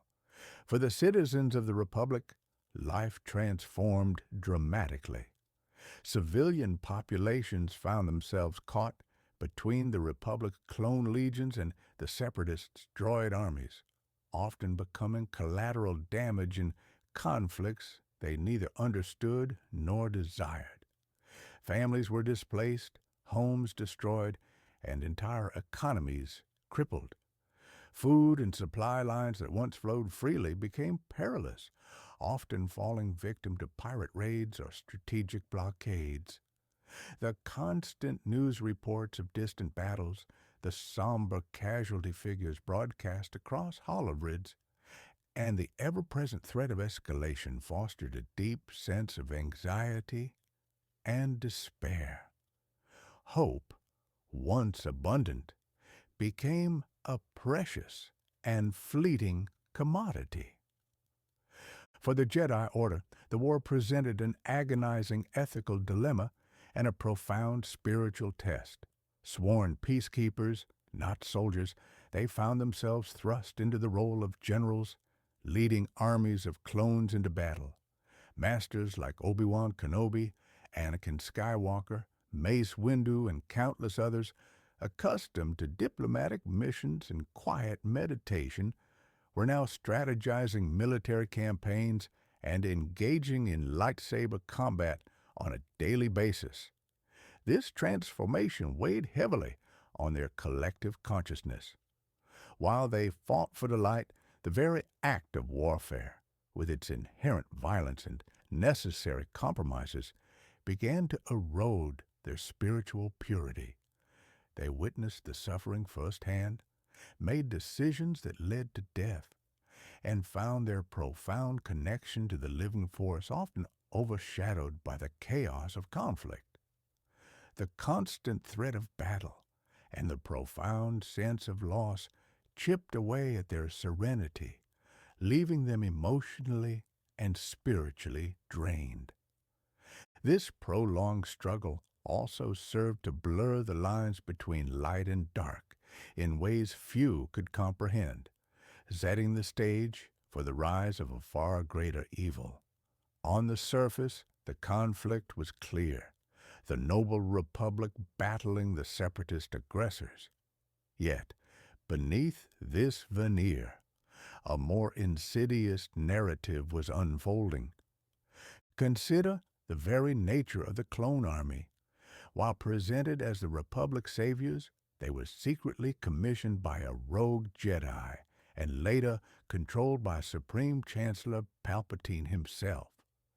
These soldiers, bred for absolute obedience, represented a frightening step away from traditional Republic values. Their existence hinted at a utilitarian view of life, where beings could be manufactured for war, raising uncomfortable ethical questions about free will and sentience. On the Separatist side, Count Dooku, a fallen Jedi master, projected an image of a noble idealist, fighting for freedom from corruption. Many systems genuinely believed in his cause, viewing the Republic as the oppressor. Yet, Dooku was secretly a Sith Lord, manipulating these genuine grievances for his master's nefarious ends.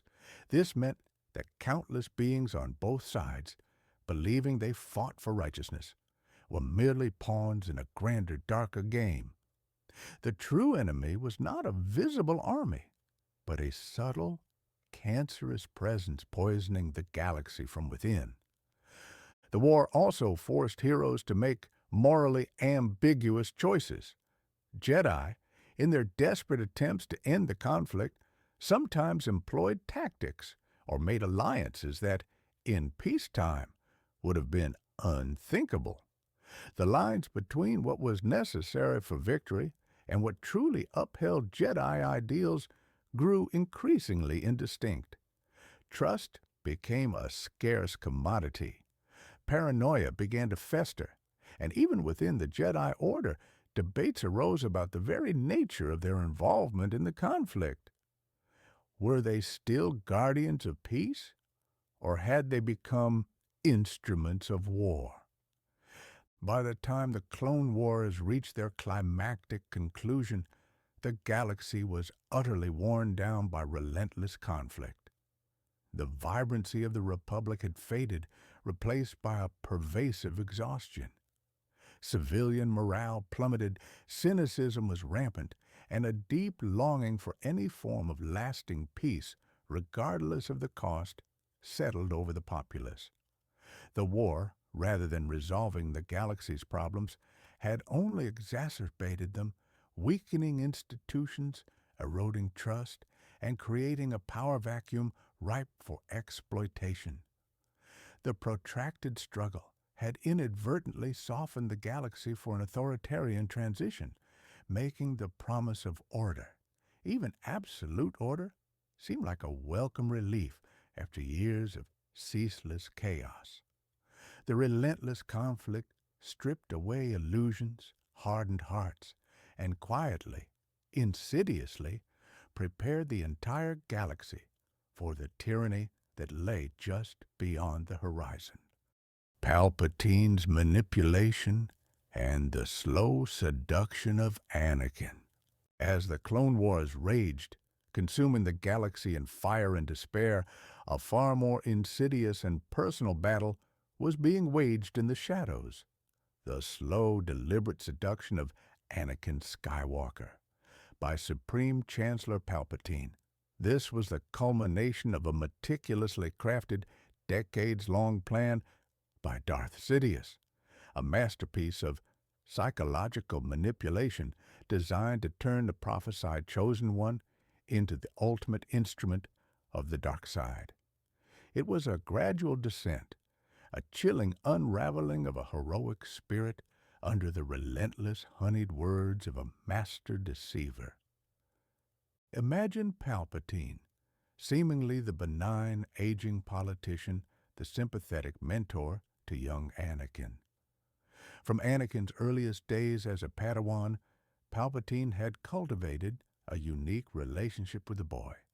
While the Jedi Council remained distant, focused on their duties and adherence to the code, Palpatine offered Anakin something he desperately craved: unconditional attention, validation, and a sense of understanding.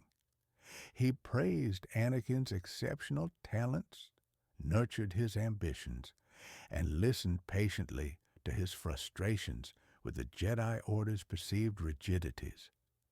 He subtly positioned himself as a trusted friend, a benevolent father figure who truly believed in Anakin's extraordinary potential. Palpatine's influence was insidious, working on multiple fronts to pry Anakin away from the light. He began by preying on Anakin's deep-seated fears. The most potent of these was Anakin's terror of loss, a scar left by his separation from his mother and later by her death in his arms. This fear was now acutely focused on Padme Amidala, his secret wife. Anakin began to have recurring, terrifying visions of Padme dying in childbirth. These dreams, fueled by his subconscious anxieties, became a relentless torment. Palpatine, sensing this vulnerability through the Force, began to subtly reinforce Anakin's fears, suggesting that the Jedi were limited in their ability to save lives, implying that only the dark side possessed the true power to conquer death. Simultaneously, Palpatine played expertly on Anakin's desires for power and salvation. He consistently told Anakin that his Force abilities were far beyond those of any other Jedi, planting seeds of doubt about the Council's wisdom and their perceived jealousy. He suggested that the Jedi were holding Anakin back, preventing him from achieving his full potential because they feared his power. This resonated deeply with Anakin's inherent ambition and his growing frustration with the Jedi's bureaucratic processes and their unwillingness to grant him the rank of master. Palpatine offered the tantalizing prospect of unlimited power, not for selfish gain, but for the noble purpose of saving those he loved. He framed the dark side not as inherently evil, but as a path to knowledge and abilities that the Jedi, in their narrow-mindedness, refused to explore. The Chancellor skillfully painted the Jedi as hypocrites, as rigid dogmatists who were too blinded by their own traditions to see the true nature of the galaxy's problems. He manipulated Anakin's resentment, cultivated by the Council's cautious approach to his gifts, and their refusal to grant him the trust he felt he deserved. Palpatine positioned himself as the only one who truly understood Anakin, the only one who saw his true potential, and the only one who could guide him to powers that transcended even the Jedi's limitations. He whispered promises of a way to cheat death, to prevent Padme's visions from becoming reality, a promise that was the ultimate bait for Anakin's desperate heart. This entire process was a gradual psychological descent. It wasn't a sudden fall, but a slow, almost imperceptible erosion of Anakin's moral compass. Palpatine rarely issued direct commands or revealed his true Sith nature initially. Instead, he used suggestions, half-truths, and rhetorical questions, allowing Anakin's own fears and desires to lead him down the dark path. He encouraged Anakin to distrust the Jedi, to see them as the true conspirators attempting to seize control of the Republic from him. Each conversation was a step deeper into the web. Each doubt planted a new root for darkness. The Clone Wars themselves served as the perfect crucible for this seduction. The constant violence, the moral compromises forced upon the Jedi, and the desperate need for quick solutions to overwhelming problems all played into Palpatine's hands. Anakin, constantly at the forefront of the fighting, witnessed immense suffering and felt the weight of responsibility for countless lives. This pressure made him increasingly susceptible to Palpatine's whispers of absolute power being necessary for absolute control, and therefore absolute peace. The Chancellor argued that only a strong, decisive hand could end the chaos and bring true order to the galaxy, an order that Anakin, in his exhaustion and desperation, began to crave. The culmination of this insidious manipulation came when Palpatine finally revealed his true identity as Darth Sidious. By this point, Anakin was so emotionally vulnerable, so consumed by his fear for Padme's life, and so deeply alienated from the Jedi, that he was caught in an impossible dilemma. The promise of saving Padme, offered only by Sidious, outweighed his loyalty to the Jedi, who he now believed were betraying him. His decision to choose the dark side was born not purely of evil, but of a desperate, twisted love and an overwhelming fear of loss, skillfully exploited by the most cunning mind in the galaxy. Palpatine's methodical seduction of Anakin Skywalker stands as a chilling testament to the power of psychological manipulation. It details the tragic unraveling of a hero, guided by his own vulnerabilities and the insidious whispers of a master deceiver, into the very darkness he was prophesied to destroy.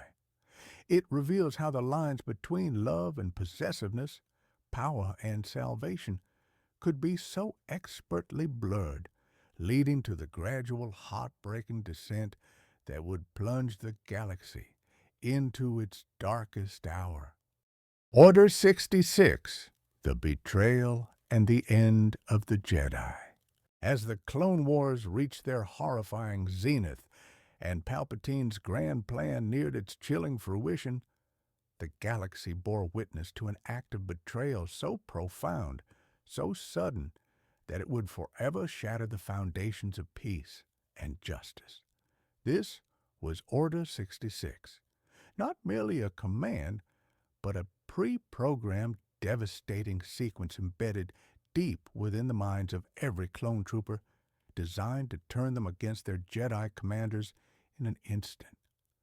This segment offers a somber, reflective account of this cataclysmic event, focusing on its tragic suddenness, the unimaginable betrayal, and the profound sense of loss that marked the abrupt end of an ancient and revered order. Imagine the Jedi scattered across the galaxy, valiantly leading clone troopers on countless battlefronts. They were generals, mentors, and friends to these soldiers. For 3 years, Jedi and clones had fought side by side, shared trenches, saved each other's lives, and forged bonds of camaraderie born in the crucible of war. The clones, known for their unwavering loyalty and disciplined obedience, were considered reliable, unwavering allies.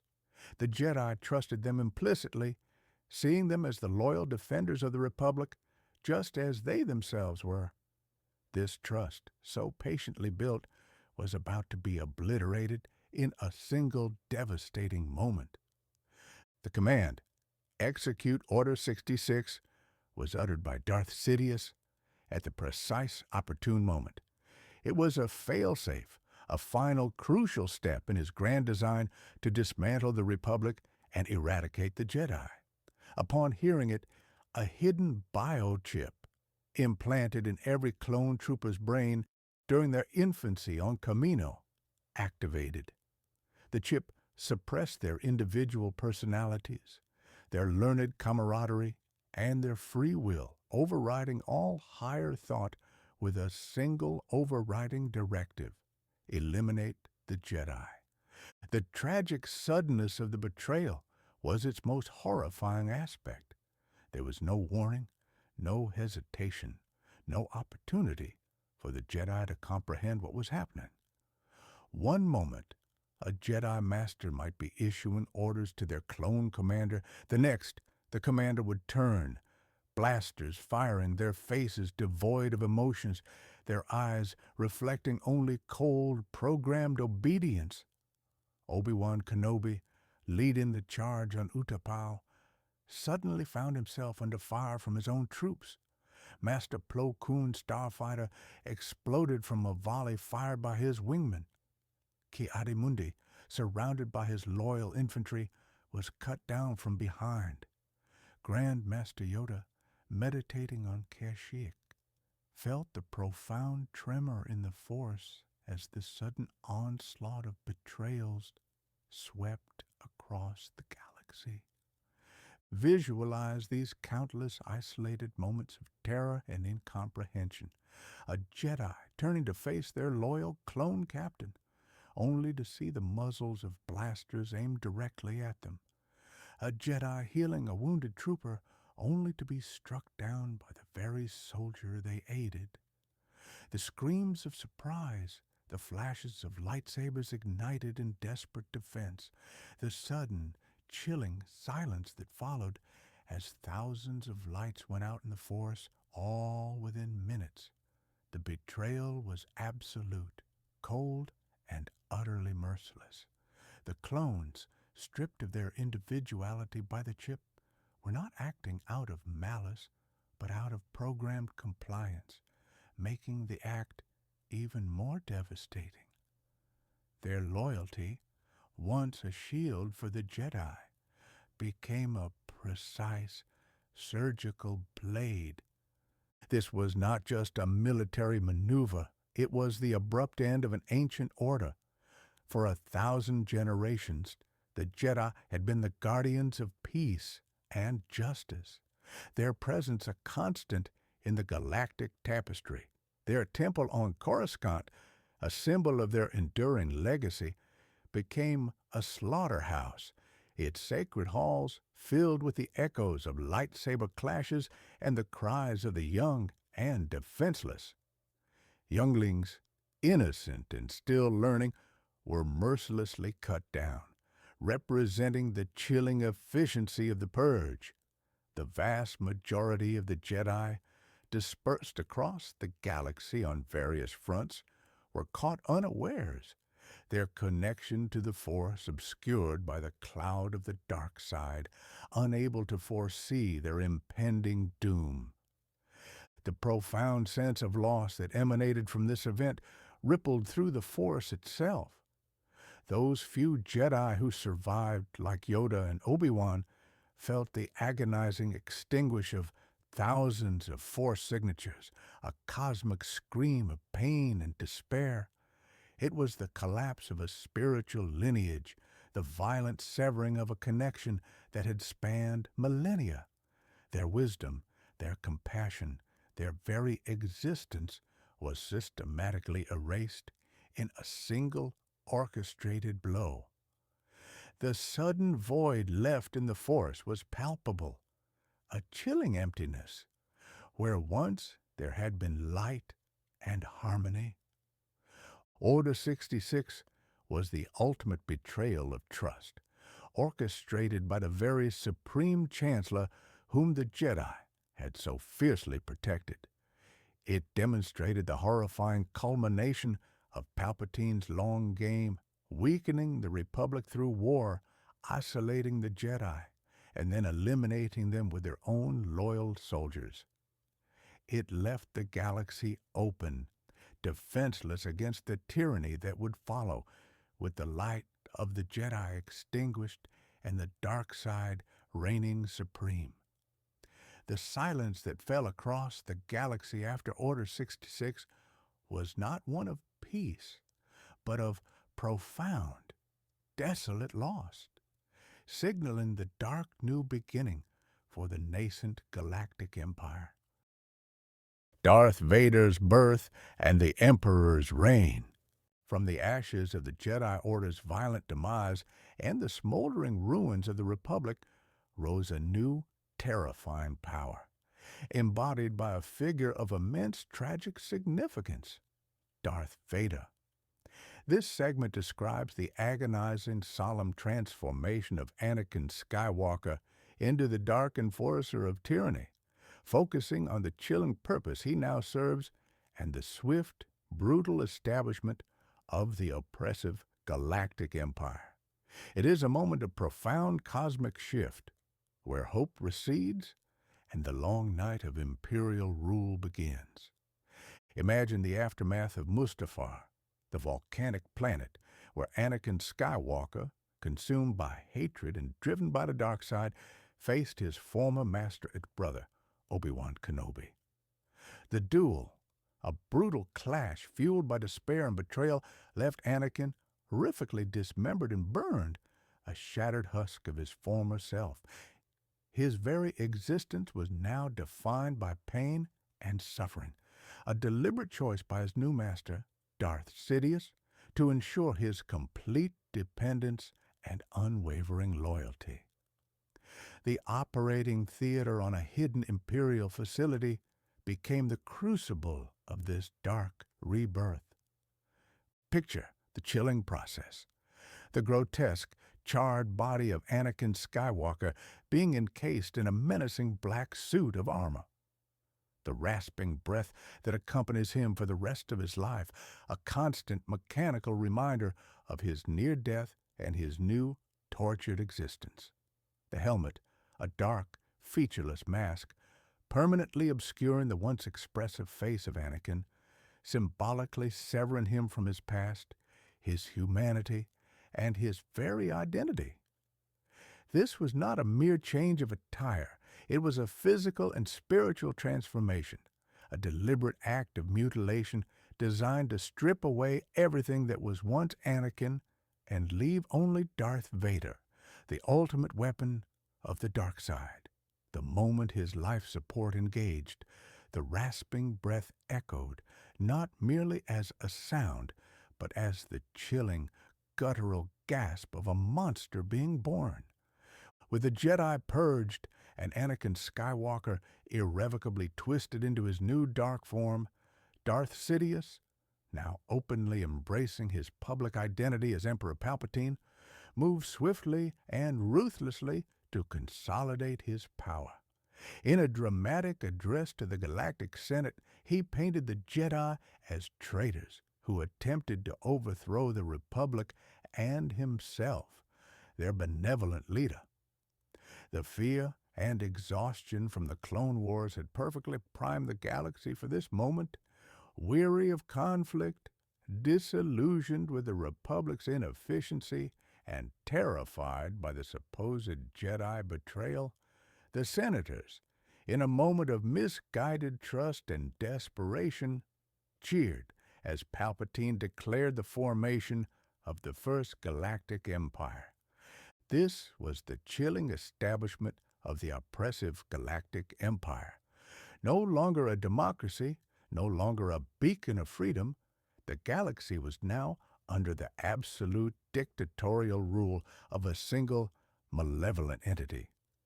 The grand vision of liberty and justice that the Republic had symbolized for millennia was crushed under the weight of an iron fist. The Senate, once a forum for debate, was reduced to a mere rubber stamp, eventually dissolved completely. Freedom was replaced by order, debate by decree, and diversity by conformity. Darth Vader's purpose within this new regime was singular and terrifying. He was the Emperor's enforcer, the ultimate manifestation of imperial might. His role was to crush all dissent, eliminate any surviving Jedi, and instill fear across the vast reaches of the Empire. He was the dark hand that carried out Palpatine's will, a figure whose very presence inspired dread. His immense power in the Force, combined with his ruthlessness and his tragic internalized suffering, made him the perfect instrument of oppression. He hunted down the scattered remnants of the Jedi Order, pursued rebels, and terrorized populations into submission. His lightsaber, now a constant menacing crimson, was a symbol of the dark side's triumphant reign. The Empire quickly established its oppressive mechanisms. A massive military, built upon the foundations of the clone army, which would later transition to conscripted stormtroopers, was deployed to every corner of the galaxy. Propaganda flooded the holovids, glorifying the Emperor and demonizing the fallen Jedi. Surveillance became ubiquitous, fear a tool of control. Worlds that resisted faced brutal suppression, their populations subjected to the full, terrifying might of the imperial war machine. The dream of peace and order, so subtly promised by Palpatine during the war, had devolved into a nightmare of absolute control and tyranny. The Force, too, felt a profound imbalance. With the Jedi Order almost entirely extinguished, the dark side held an unprecedented dominance. The galaxy itself seemed to groan under this oppressive weight, its vibrant life force dimmed by the shadow of the Empire. Darth Vader, forever bound to his mechanical suit and his master's will, was not just a symbol of this oppression, but its active, devastating agent. His transformation marked the end of an era, ushering in a dark age where the light of freedom flickered precariously and the Emperor's tyrannical reign cast a long, cold shadow over every star. This solemn rebirth solidified the Empire's terrifying power, ensuring a long period of darkness and suffering for the galaxy. The twins, A New Hope's first spark.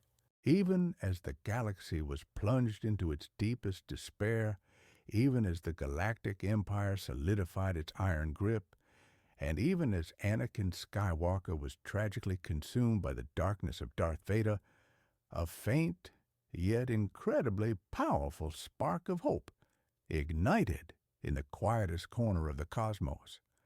This segment shifts to a gentle, hopeful tone, describing the momentous and secret birth of Luke and Leia Skywalker, and their immediate, poignant separation.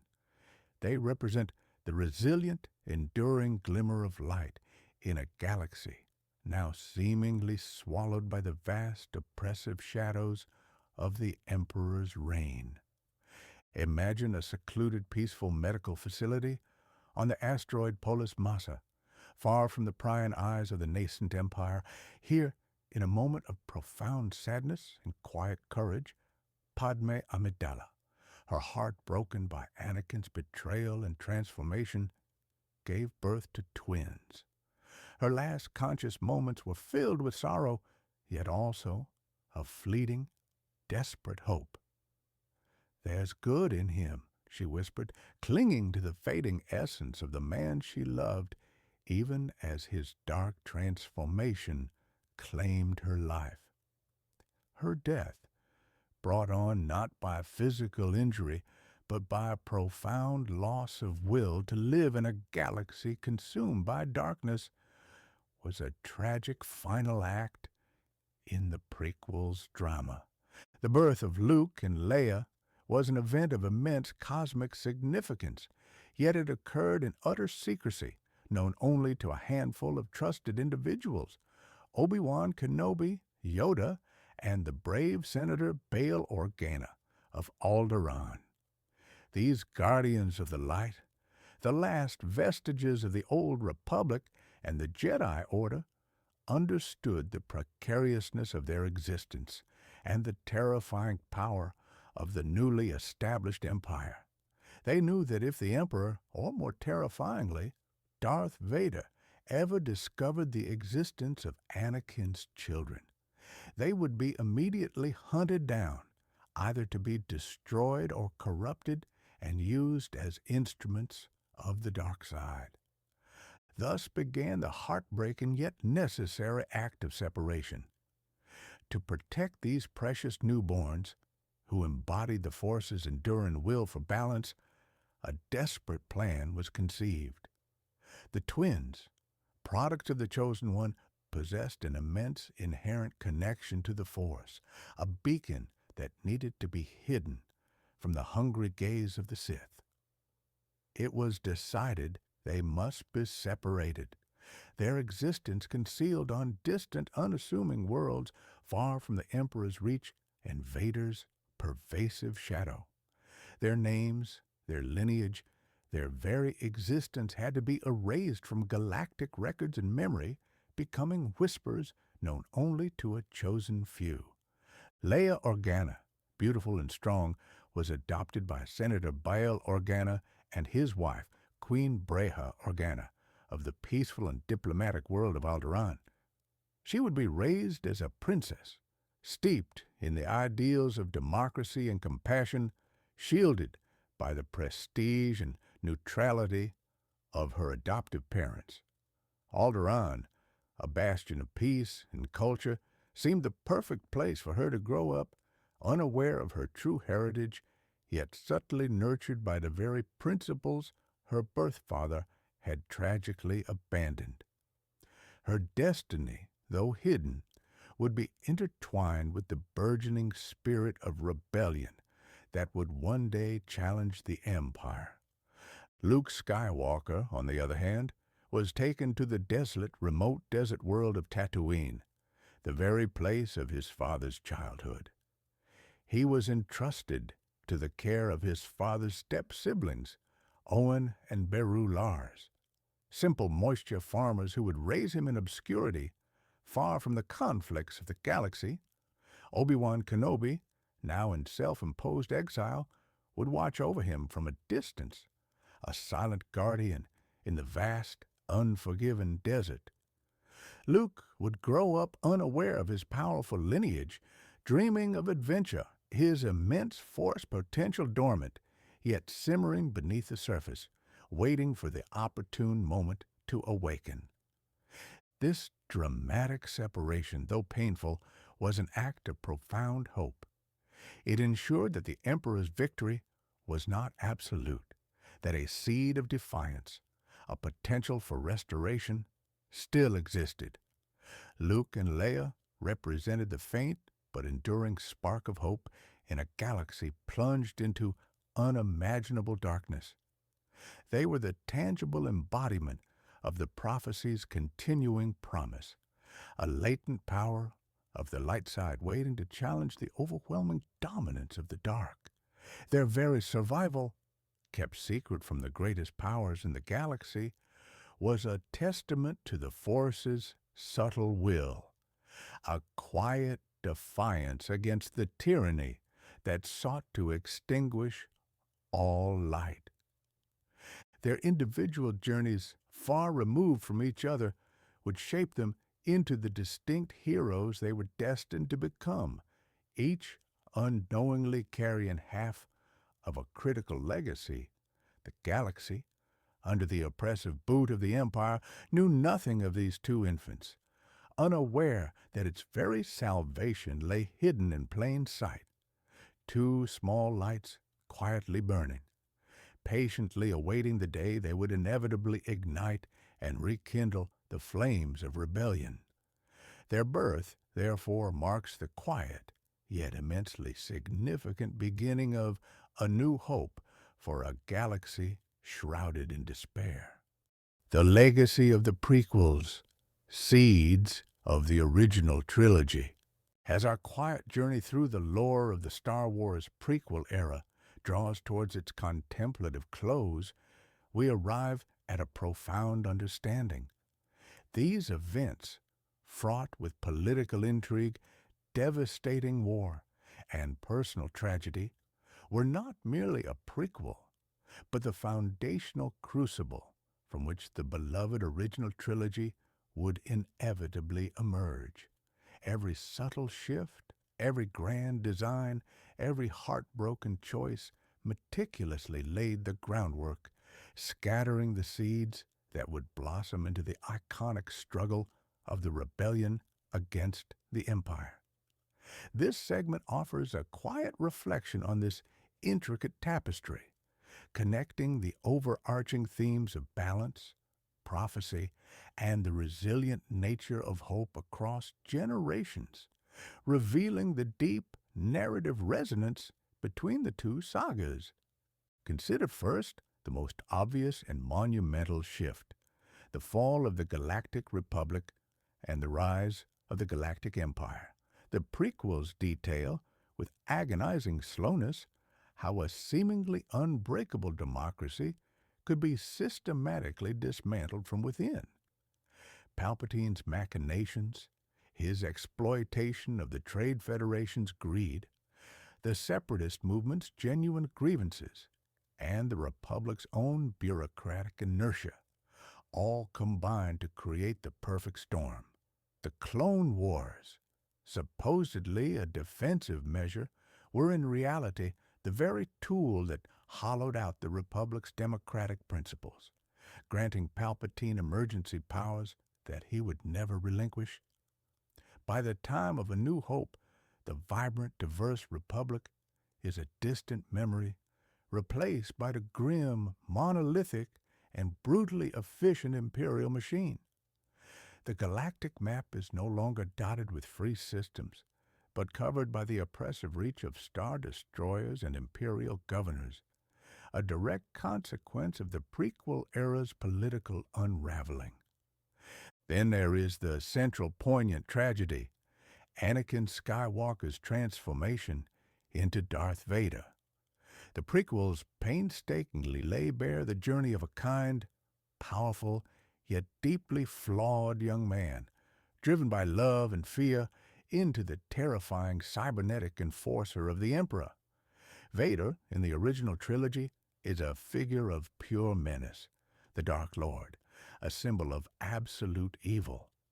But the prequels reveal the profound sorrow beneath the mask, the lost Jedi, the heartbroken husband, the corrupted chosen one. This backstory adds immeasurable weight to his redemption in Return of the Jedi, transforming a simple villain into a figure of Shakespearean tragedy. The dark purpose Vader now serves, the menacing rasp of his breath, the unyielding cruelty, are direct consequences of Palpatine's manipulation and Anakin's desperate choices. The enduring hope of the original trilogy hinges on the faint spark of Anakin that Luke still senses within Vader, a spark ignited by the complex history revealed in the prequels. The near extinction of the Jedi Order is another critical legacy. The prequels show us a vibrant, powerful order of thousands of knights and masters, the guardians of peace for a millennium. Order 66, the chilling climax of the prequel era, explains why, by A New Hope, Jedi are considered mere myths, old religions, or dangerous relics. Obi-Wan and Yoda, the last surviving masters, are figures of quiet exile, their numbers decimated, their temple in ruins. This tragic purge defines the scarcity of Force users in the original trilogy, making Luke Skywalker's awakening and training all the more special and precarious. The weight of the Jedi's fall and the immense responsibility placed upon the shoulders of their few survivors is fully understood only when seen through the lens of the prequels. Furthermore, the prophecy of the Chosen One, initially introduced and cautiously interpreted in The Phantom Menace, is revealed in its full, cyclical glory through the entire saga. The Jedi believed the Chosen One would destroy the Sith and bring balance to the Force. For a long time, viewers might have thought this meant only eliminating evil.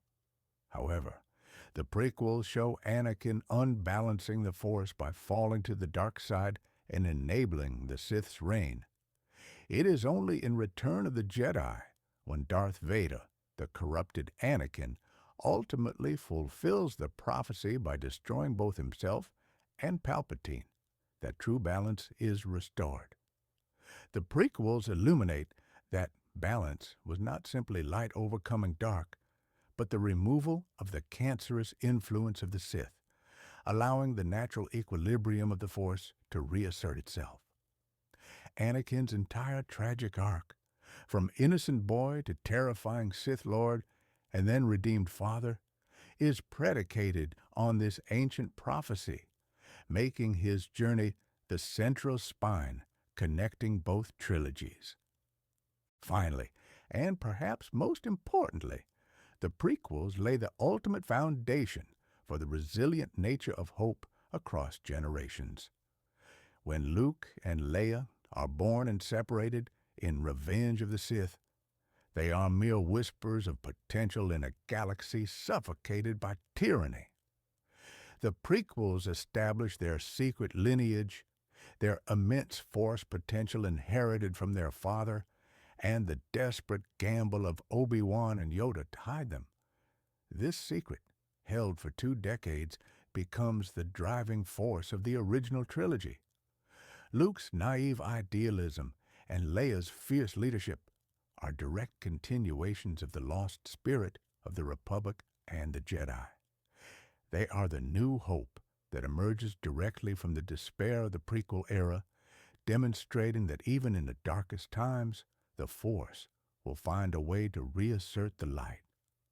Their very existence is a defiant act, a living promise that the darkness, no matter how absolute it seems, is never truly victorious. The prequels, therefore, are not just a backstory.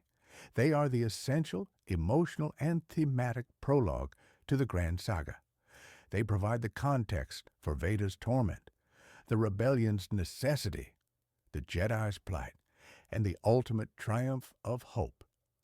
By exploring the meticulously laid plans, the subtle shifts, and the profound personal tragedies, the prequels enrich every viewing of the original trilogy, transforming it from a simple hero's journey into a deeper, more resonant tale of cosmic balance, enduring prophecy, and the unbreakable spirit of light passed down through the generations.